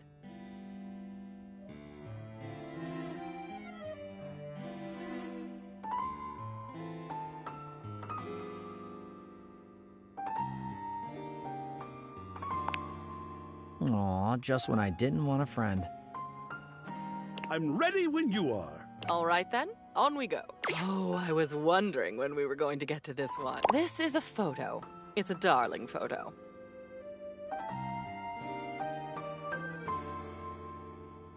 Of you on the toilet, taking your first all-by-yourself poop. You kept screaming for her to get the camera, and you held that little poopy in until she went and got it. I don't think your father was there. He heard about it over dinner. Shall we put this on display?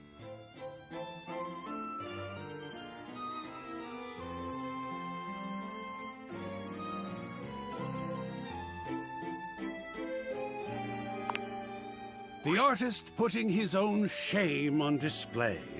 A true piece of art.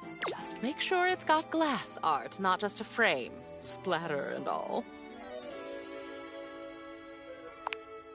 Yes, I do. So nice to be noticed. So nice to be in agreement.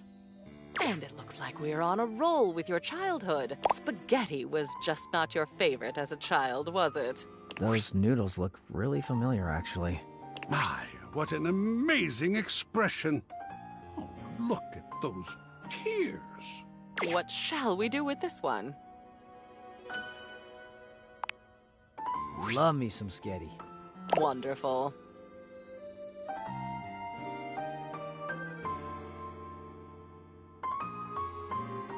Next up on the Childhood Railroad, you doing a lot of childhood-type things. There are a couple of them that still make me smile. You playing knights with the plunger sword. That evil dragon never stood a chance. Pretending to do your homework by wearing the book on your head. You thought it was some version of osmosis, where if the words touched you, you'd just know them.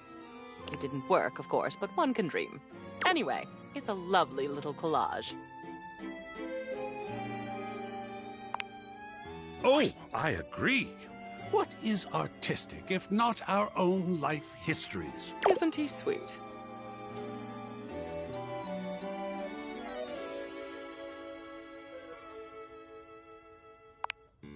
Oh, darling.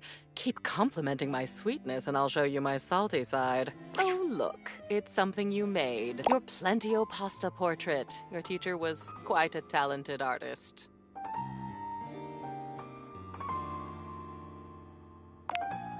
You randomly glued pasta to a piece of construction paper, and your teacher created this beautiful drawing around it. At best, I'd say the artistic talent was equally distributed. So, what shall we do with it?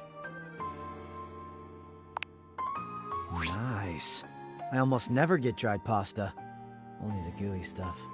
Congratulations, Cam. Oh, this one is a bit ironic. Your diploma, your Bachelor of Fine Arts in Customer Service. You know, no matter what happens, you still earned this. Shall we hang it? AI be damned.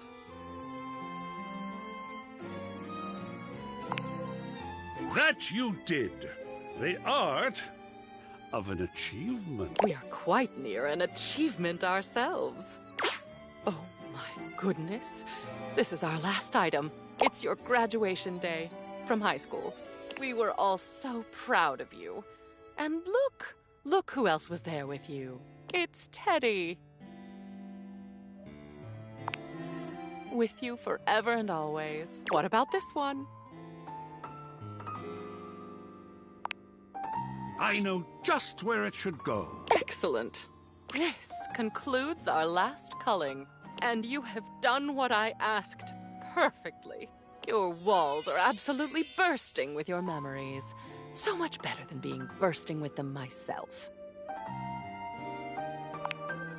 Oh, I won't be flying away anytime soon. You can still find me in the halls of this house, being gone from the attic, now among the world at last. I couldn't be more grateful. Well, my darling, I'm quite sad to say that it's over. I did not expect to enjoy getting through all that with you, but you are very pleasant company.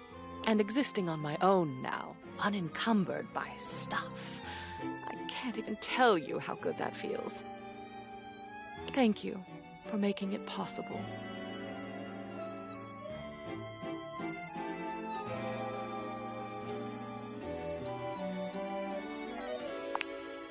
Oh, of course. Needless to say, you couldn't have done that without me. Or you wouldn't have, at least. But I also couldn't have done it without you. We both enjoyed ourselves, it seems.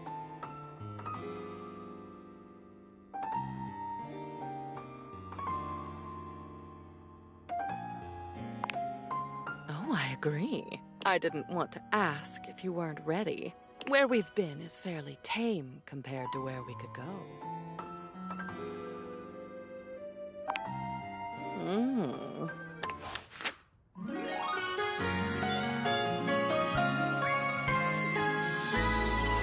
Why did you ask, darling?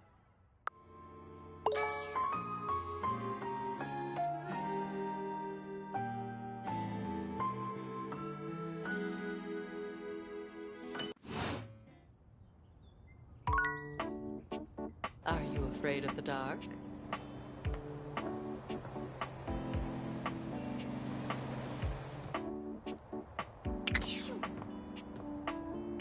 Are you afraid of the dark?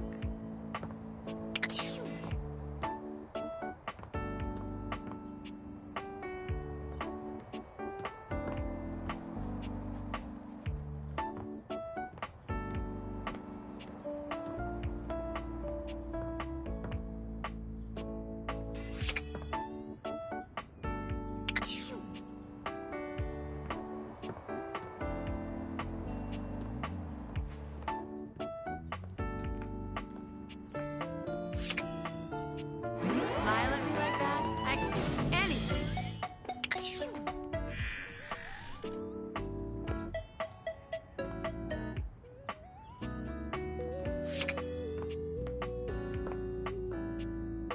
Once more unto the bleach, dear pods.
Are you afraid of the dark?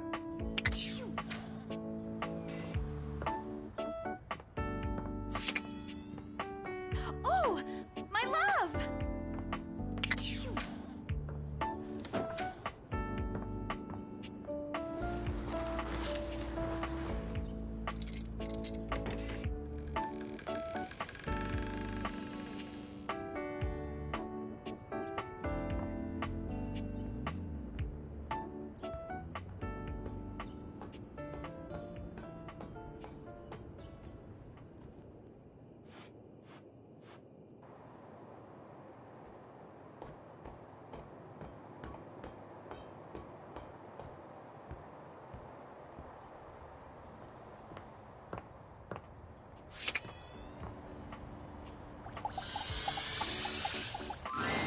You're used to seeing mostly people-shaped objects with the Dateviators, but clearly the sink all the time in the world wouldn't be enough to comprehend whatever is going on with. You can see that he's got a sink for a head, and the clothing and posture.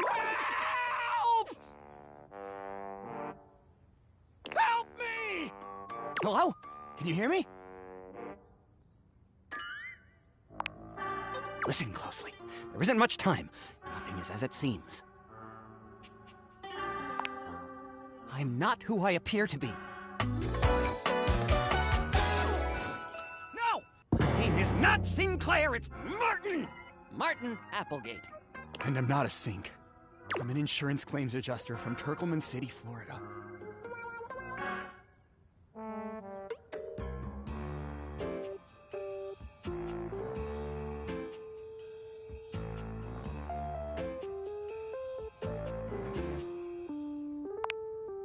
Of course it's a real place. Do I look like the kind of guy who would lie to you?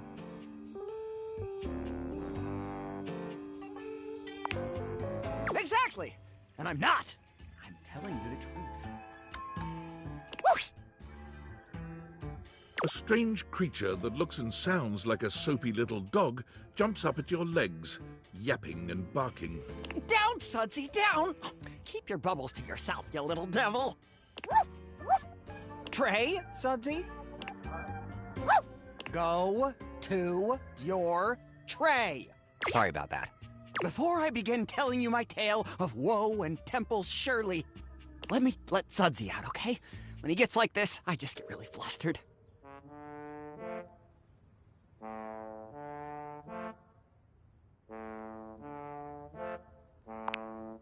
No! Okay, bye! Think you next time!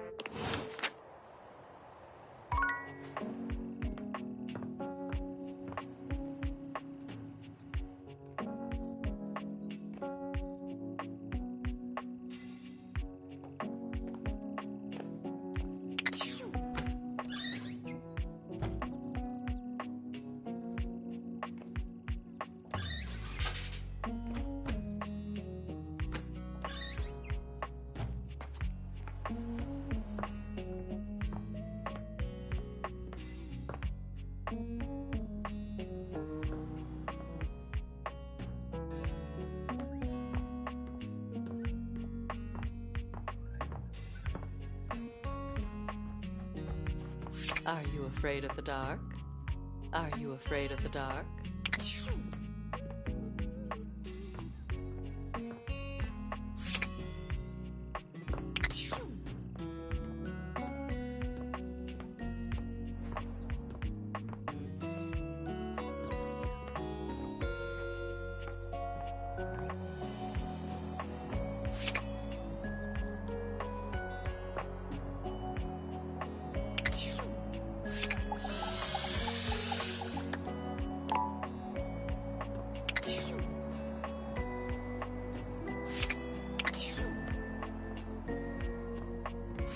Let's unlock new adventures together.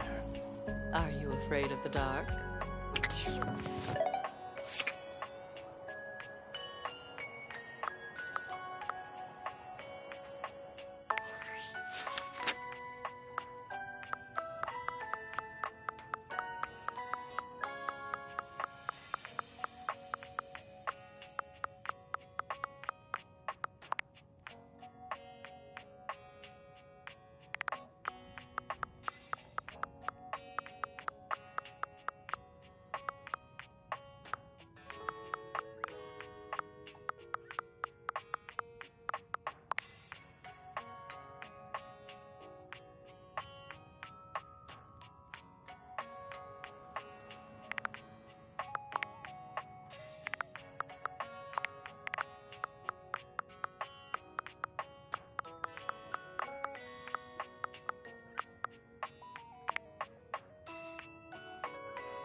An expanse of blinding white, muscled skin fills your vision. It reminds you of that class field trip to the art museum, if not for the torn jeans on this ivory Adonis's lower body. But as your eyes continue to travel up and take everything in, you note that the similarities to a classic marble, he almost resembles a bleached bowling ball. His eyes are two dark and unreadable holes, his mouth nothing more than a thin line. He has no nose, no cheekbones, no ears. Sup, baby? That's a fantastic red shirt you've got. Glad it doesn't cover your sweet ass.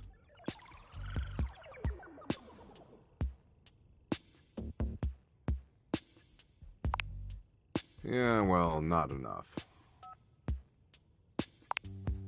Yeah, she would, wouldn't she? We haven't talked in a bit, but last time I checked, it's been real.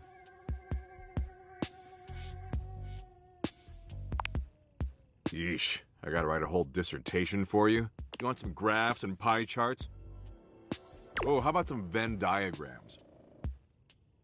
Will that help you figure it out?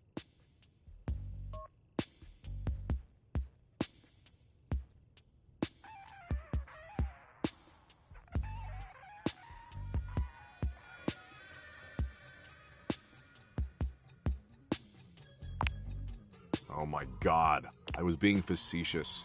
It's a good thing you're nice to look at, because you're definitely not much in the brains department. Here, I'll give you a hint about my true secret identity. I'm what you spend your entire life avoiding.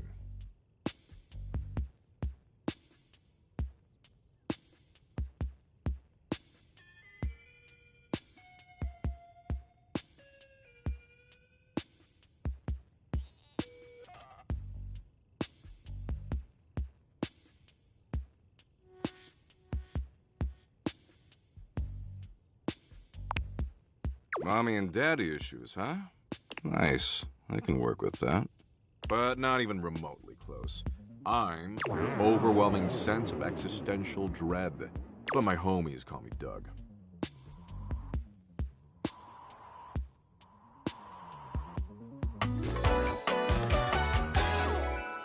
Yo.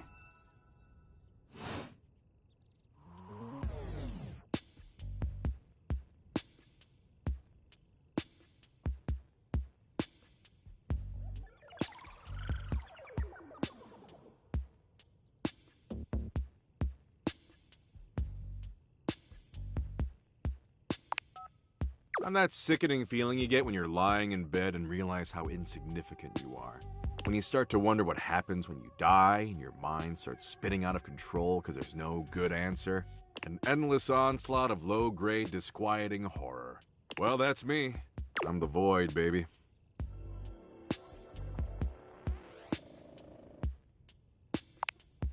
Of course you do. You know your place. But enough about me. What's your name, baby?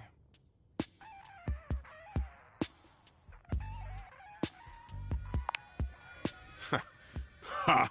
I just choked on my chocolate milk. That name sucks. That doesn't fit your vibe at all. We need something that really captures your fundamental, immutable essence. I'm gonna call you Dork.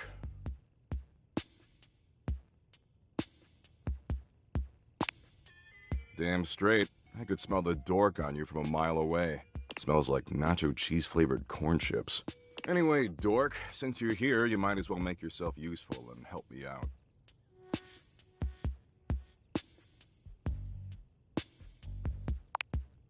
So I'm doom-scrolling Share Bucket, okay?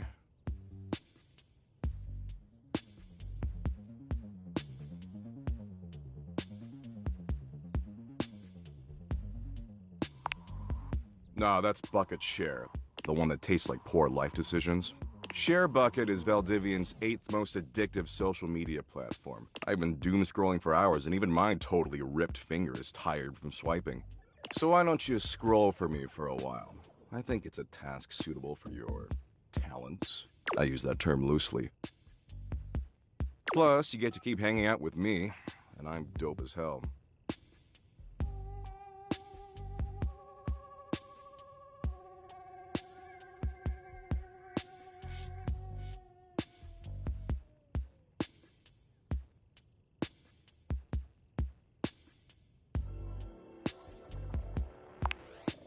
Oh, it's incredible. And here, I'll even sweeten the deal. You swipe for a while, and I'll reward you with, a Doug point. He holds out what appears to be a sort of badge, a golden image of his iconic blank face framed by laurel leaves.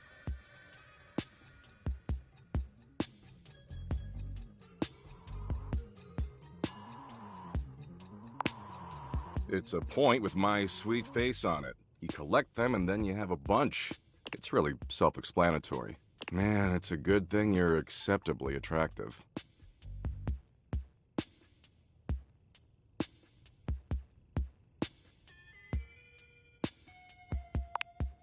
Again, not a compliment. Anyway, enough yammering. Read me some viral share bucket posts, would you? What are the top 3 most popular posts right now?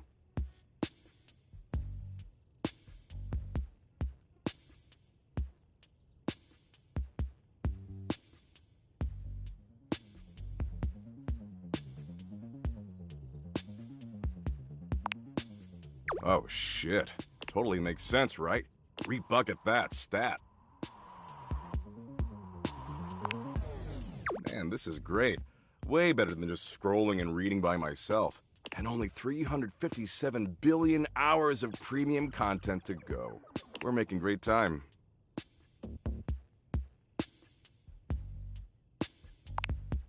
God, you complain so much.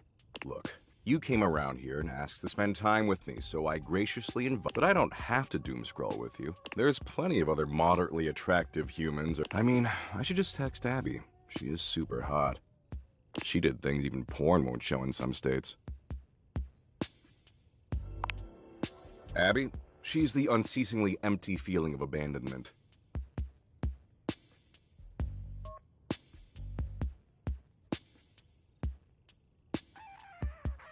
Right up my alley.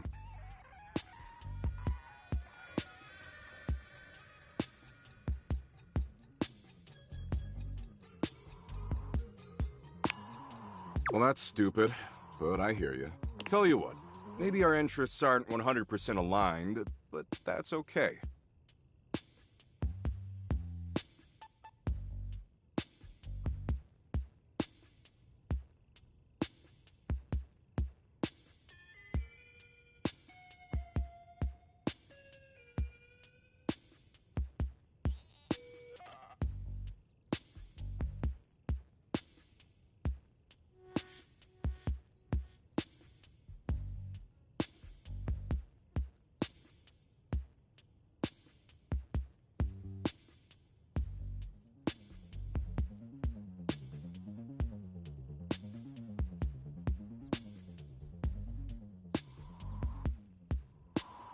A lot of power couples famously were opposites. It's not the end of the world.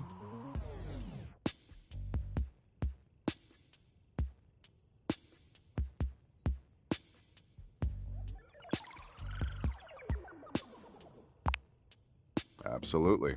See, the end of the world happens in 7.59 billion years when the sun engulfs the Earth, destroying our planet and everything that ever existed.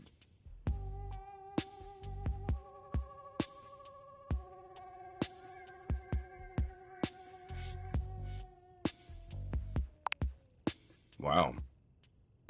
Kinda fucked up to single out one specific city you want obliterated. Like, what did Bakersfield do to deserve that? But you do you, I guess. What matters is, I'm hot and you're passably attractive, so I don't want to blow this up over nothing. Especially since Abby isn't returning my texts.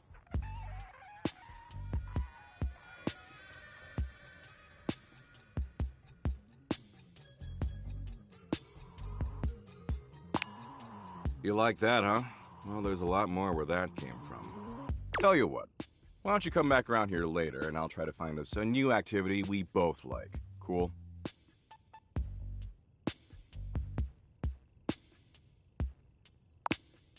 Anyway, I gotta go find some school children and explain to them that no matter what they do, their parents will eventually entropy and die.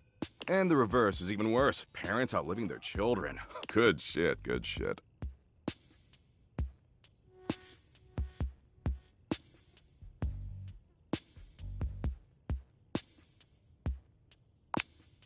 Exactly. You get it. I'm doing a benevolent service. And don't worry if you can't stop thinking about me tonight when you're all alone in your bed.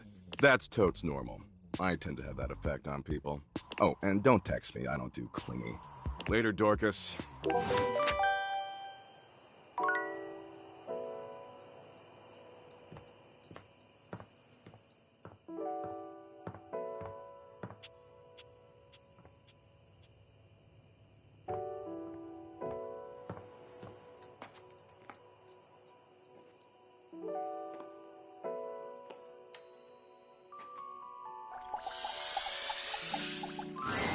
A charming barista grinds coffee in your kitchen, working so busily she doesn't even seem to notice you. Oh, hi there.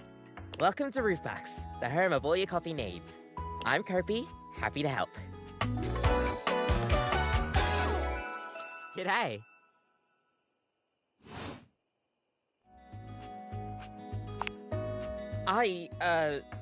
Sure am. Here to make your day just a little bit brighter with a touch of coffee. Gosh, that never gets any less awkward to say. What can I get for you today?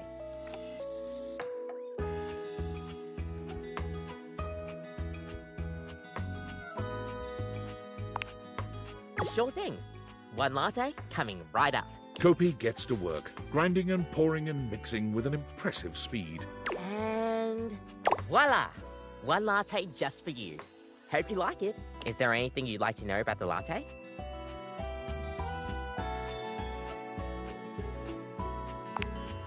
Well, that's the Italian word for milk. If you're in Italy, you have to order it as a cafe latte. Otherwise, they'll literally just give you a glass of milk. Right? I don't think my nerves could handle being handed a glass of milk like that. She shudders violently. We'll see you next time.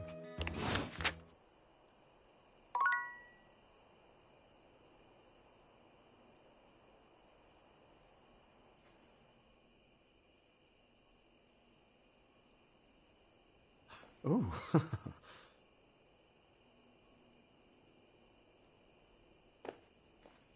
Oh.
Oh.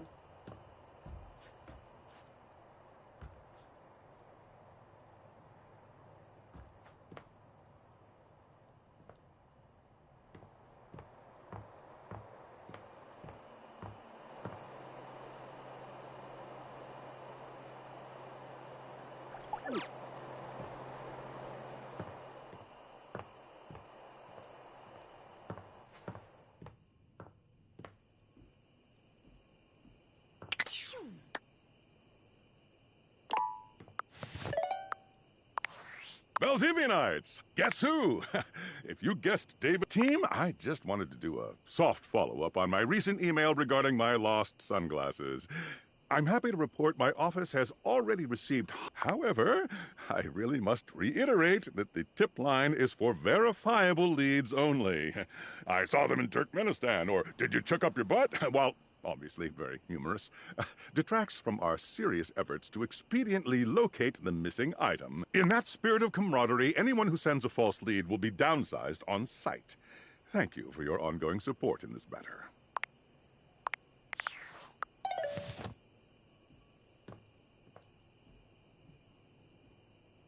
Come and give me a little snuggle, lover. Nightmares are nothing new to you. But this terror standing in your room is certainly a unique experience. It's hard to even make sense of what you're seeing. A dreadful figure, wreathed in black. It has a multitude of eyes where they shouldn't be, and teeth that decorate what would be the belly and hips on a human figure. But it's not the monstrous anatomy that freaks you out the most.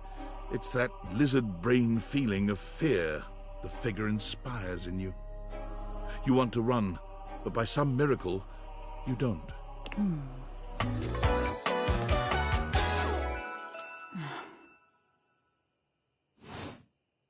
There's something crawling up your leg. Don't you feel it? You know it's there. A fly, maybe. Or something else. Something a little more malevolent, a little more vicious.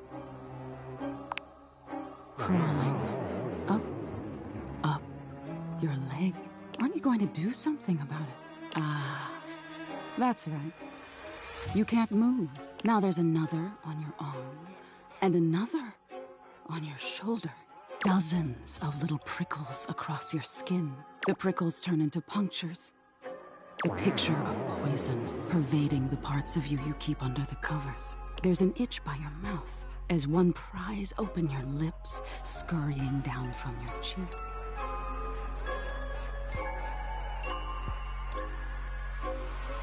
So many little legs. Spiders. Or maybe ticks. Another crawls across the curve of your ear, and you hear it.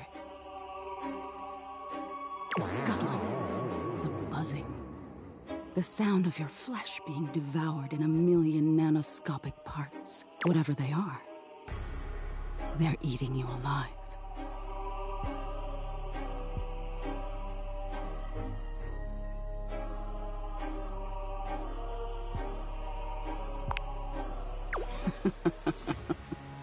Didn't take you as such an easy scare.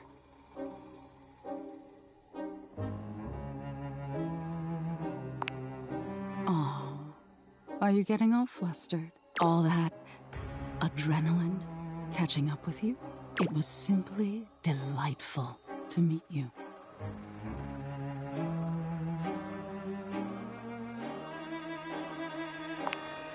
No need for pleasantries. I've been in your head your whole life.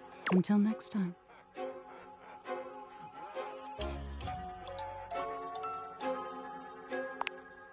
You'll see me sooner or later. But if you want it to happen sooner, they say coffee at midnight is a good way to invite the darkness in. Sleep with one eye open. She fades into nothingness, with one last creepy laugh.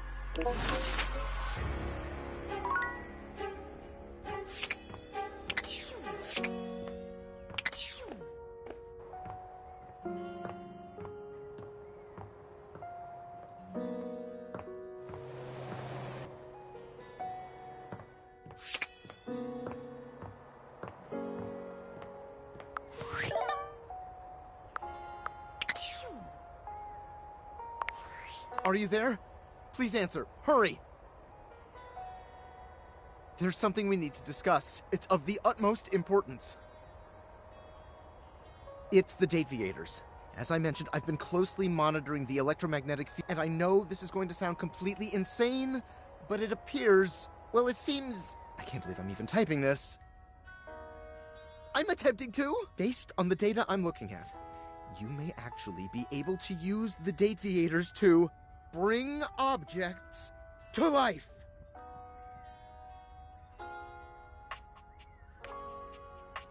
We have absolutely no idea the ethical implications of turning objects into people. Would they have rights? Do we need to feed them? And if so, how often would we need to feed them? Is only lunch enough if it's a big lunch? We're sleepwalking into a minefield of existential dilemmas here. Not to mention, I didn't even program the Dateviators with that functionality. Maybe the government augmented my original schematics with secret military tech, but I'd have to do more tests to be sure. I'm sorry, but we'll have to pick this up later. I'm not under any sort of duress or anything, but I had a huge enchilada for lunch and I'm exhausted. I'll reach out again when I'm able.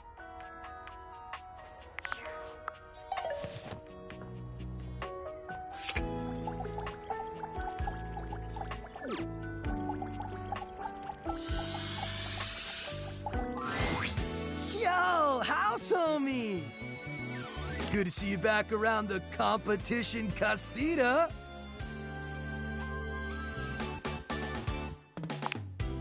It's bossin', right? Anyway, you're just in time. It's finally the big day! We are so freaking pumped, amigo!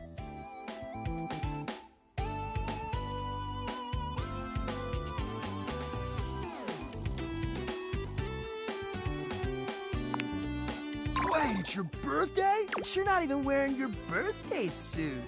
That's wicked, dog! That's not why we're celebrating. This is even bigger. It's time for our ultimate stunts! We've been practicing days for this, maybe even weeks, and now the weather's perfect! We'll get to that in a sec, Broseph.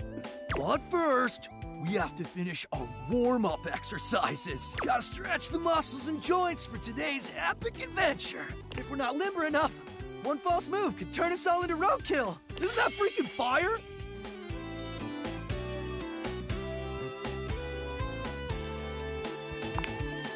You have no idea. Come back around later and we'll show you how flexible we really are.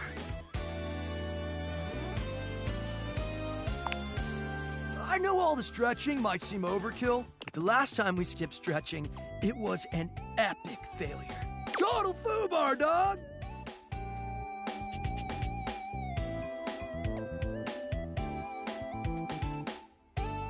See, that's the jump when we lost Hank number 6.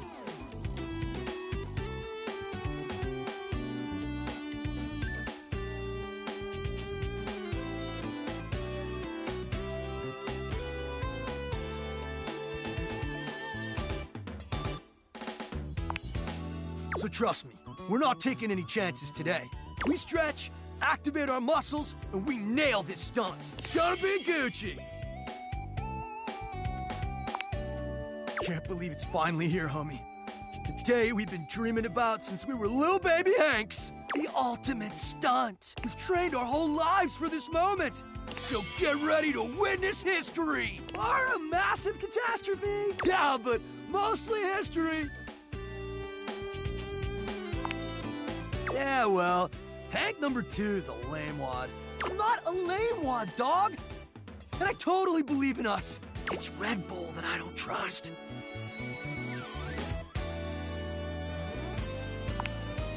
Yeah, they provide us with sick gear and viral exposure, but at what cost? Lately, it feels like they're more interested in their bottom line than our well-being.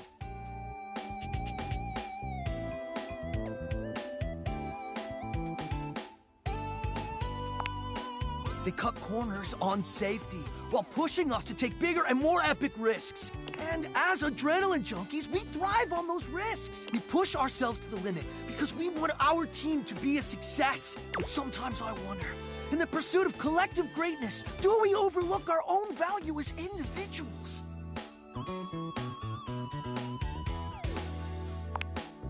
Think about it, amigos. If something happens to one of us, there's always a new Hank ready to take their place, right? Maybe that's why we take these insane risks without a second thought. Because if we're all replaceable, does it really matter if something happens to one of us? It's a question we gotta ask ourselves, dogs. Do we view ourselves as identical and replaceable because we truly are? Or because that's how Red Bull wants us to view ourselves? I know, right? Wow. You know what, Hank's number 2? I thought you were just being a lame nerd. You made a lot of sense. I agree. I'm not some identical twin with no intrinsic value of my own. Yeah. Red Bull has been a whack sponsor. What do you think, house homie? Should we drop him?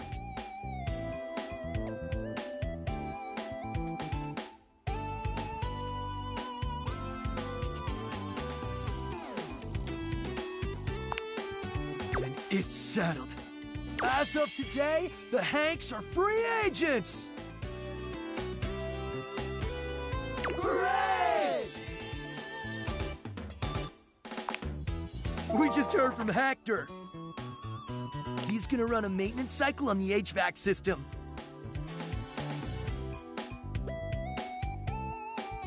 Which means there's gonna be monster thermals we can rip on our gliders!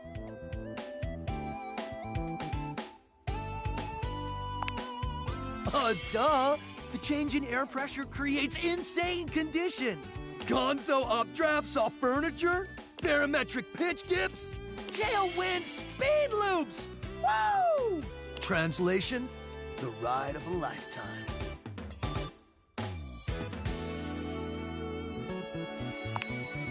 It better be! Wanna come?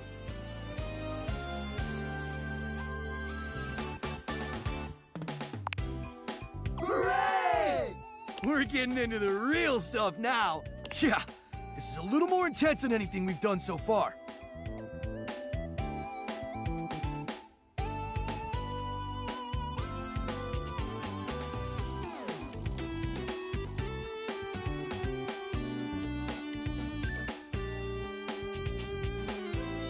We'll prep your gear for you. Don't want you getting pitted. I'll be your wingman.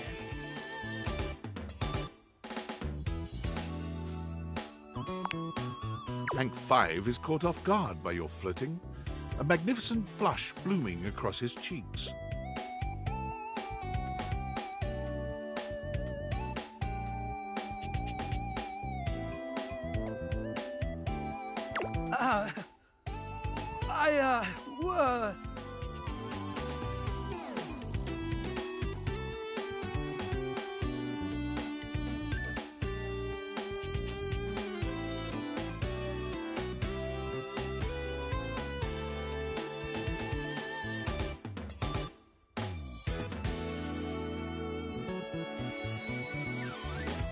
Wait!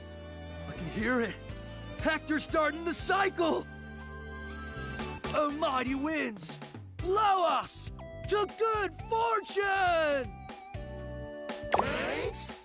Away!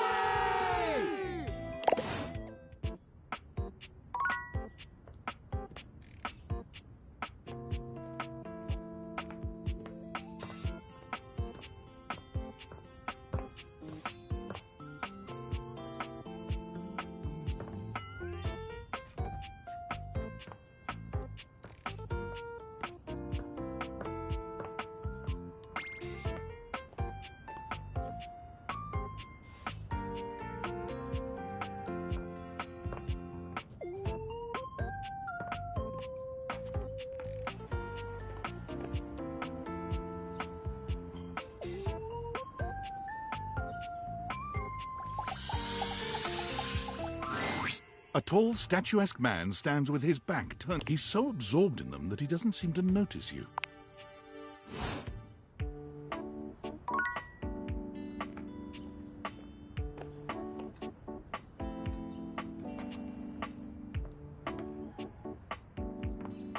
My love has changed my whole demeanor. Why's my old hound dog gnawing on my femur? My love has changed my whole demeanor. Why's my old hound dog gnawing on my femur? Oh. Oh.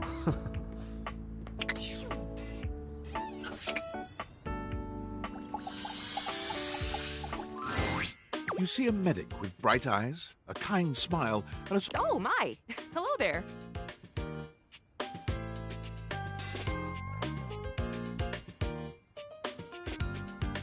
A fresh face. Here to see the doctor, are ya?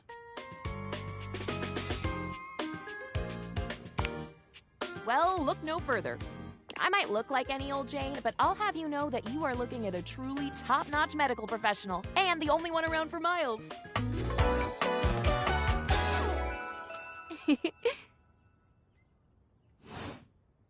Whether you've got a tummy ache or a life-threatening ulcer, I'm your gal. She pauses, looking you up and down, hopefully. Do you have a life-threatening ulcer?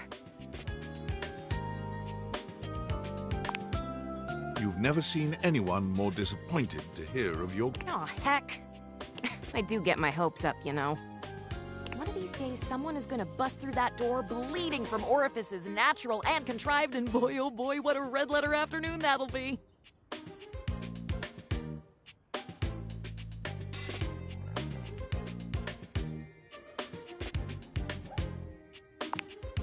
As do I. I understand they're quite painful. Then again, if you ever find that it is you, if by some misadventure or chance you find yourself in possession of said acidic incubus, I hope you know you can come to me. I would know exactly what to do. I would have a very good approximation of exactly what to do. Yes, basically. Anyway, what can I do for you today? If not an ulcer.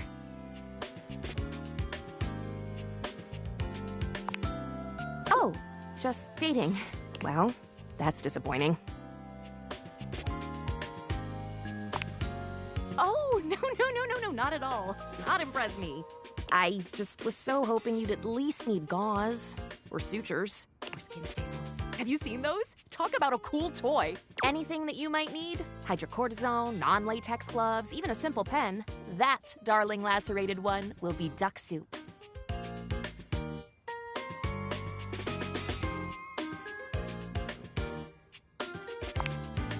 Zounds. Something is drawing my eye. My metasenses are tingling. Better let me take a look at that wound of yours.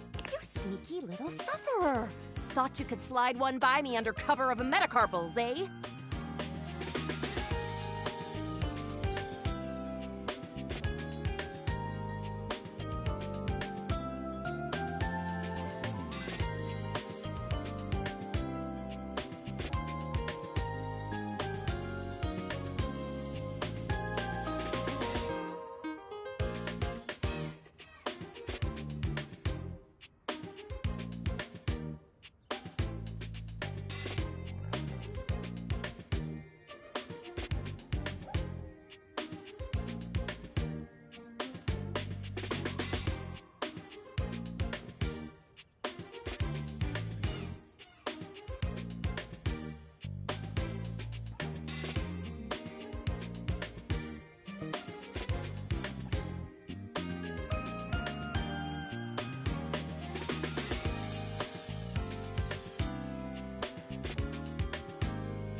just to double check, you don't need an injection or two.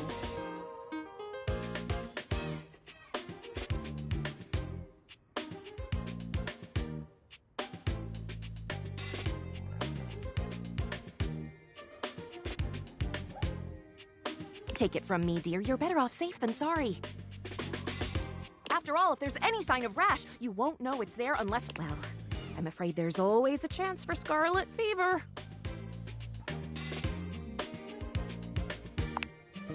Once more, onto the exams. Faria looks you up and down, tapping her chin as she considers you from every angle.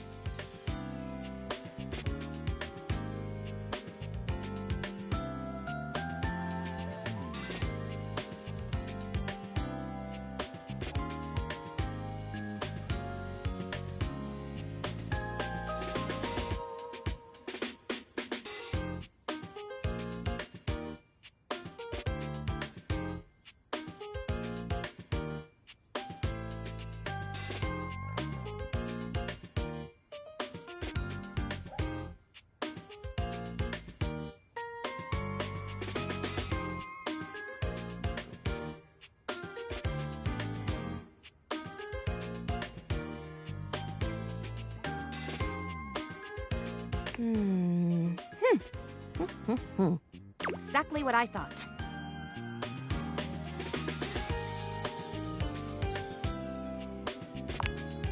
No need to be anxious. We caught it just in time. You do indeed possess a splinter.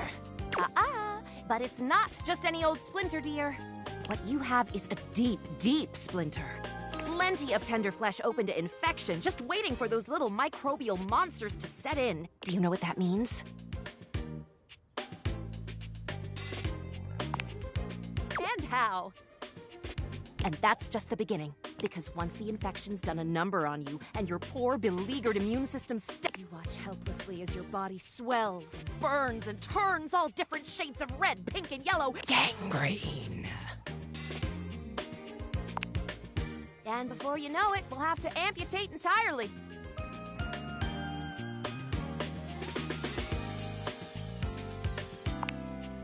I know. This stuff is not for the faint of heart. Once it's bad enough, my poor new friend, I'm afraid the whole appendage will have to come off, preventing spread and all. I'm sad to say we lose many a good limb to splinters every year.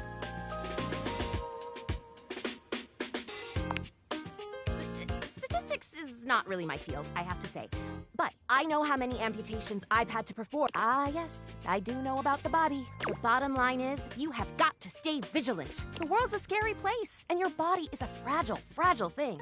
One wrong move, and you can throw it into total and utter chaos. A veritable breeding ground for every bomb, dick, and hairy slate of diseases ready to eat you whole. You never know what the seemingly tiniest, laughable symptom can mean.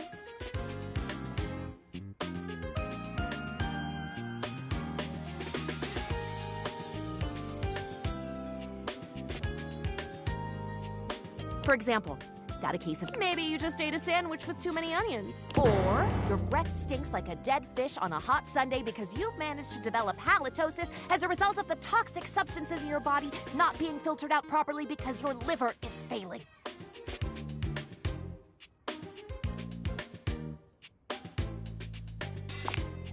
You can never be too careful. And when something does go wrong, well, it's my job to make sure you're all fixed up. And I'll have you know, I take my job very, very seriously.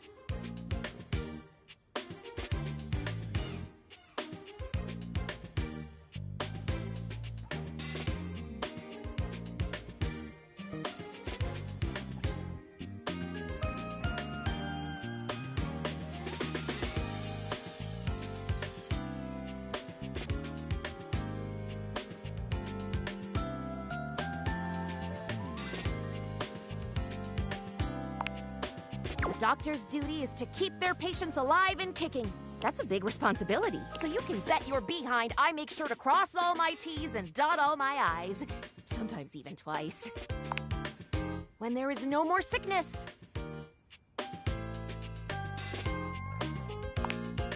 Horse feathers.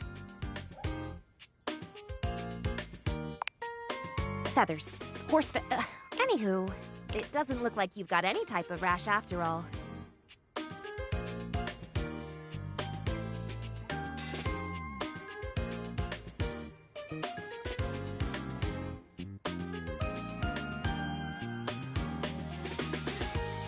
Just that splinter looking awful uncomfortable there. Let's get that taken care of. And then, presto! You're all patched up. There you go. Good as new. And if you do develop any plague-like symptoms, well, that's what I'm here for. You'd better. I'll keep the tissues ready. Medical professional Tharia's always just a sniff, sneeze, and groan of discomfort away.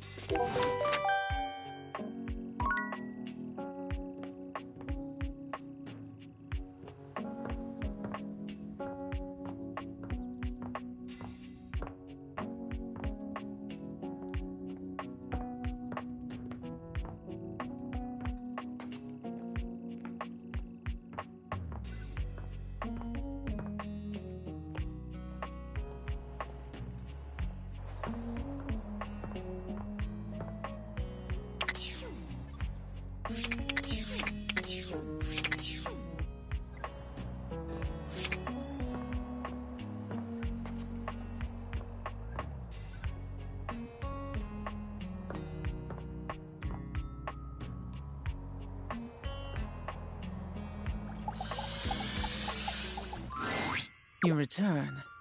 Still you prattle. I've seen you around your lair speaking endlessly to the others. To yourself. This is a waste of breath. I notice every time that you choose not to speak, and it gives me solace that there is hope for you.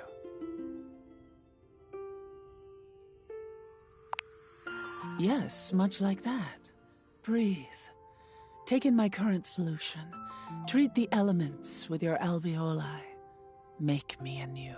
Though I suppose it has been a while since one of your kind has spoken to me directly in such a way. I can respond to your queries. I certainly have the time.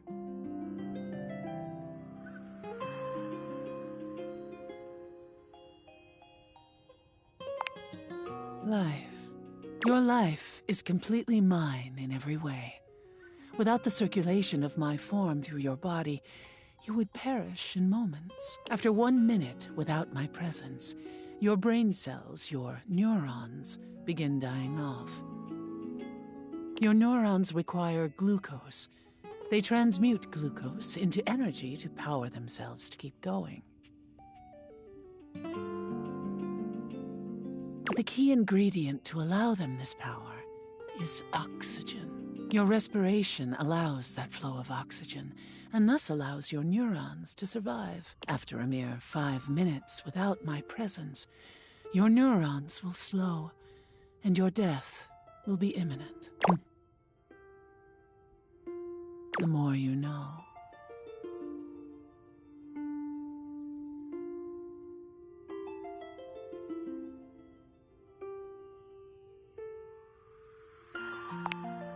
You are welcome.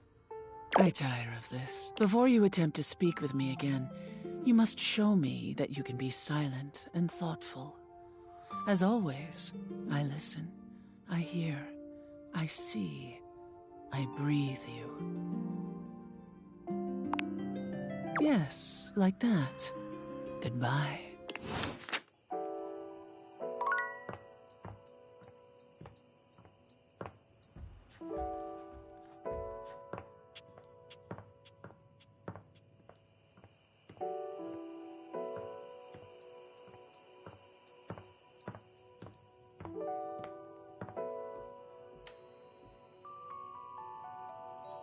Are you afraid of the dark?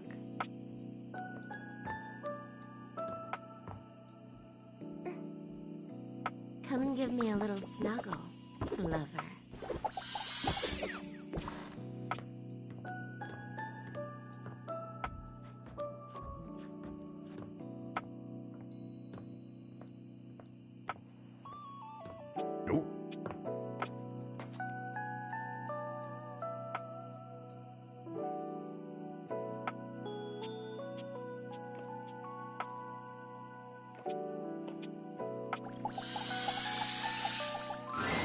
Hello, sunshine.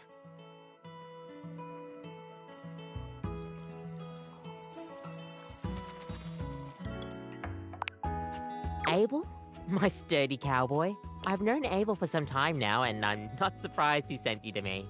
He's a solitary type, but if you asked, he'd give you the cloth off his table. Why, he holds up practically half the house without a word of complaint.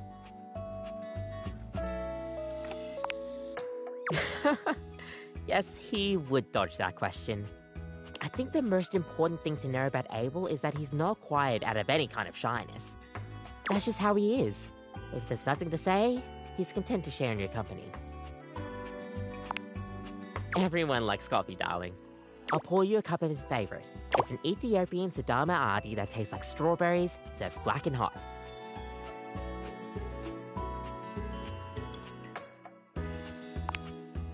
Oh, it is. With the coffee in hand, you take your leave. Ooh.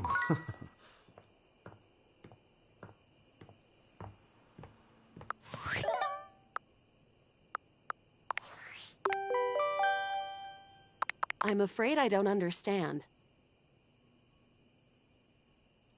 Please repeat. I heard you use our voice function to call me.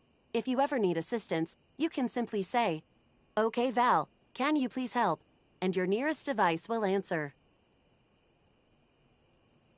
I'm afraid I don't understand. That is very humorous. Perhaps your butt was asking for assistance. I find this humorous. If there is anything else I can get for you, please say in a clear voice. If there is anything else I can get for you, please.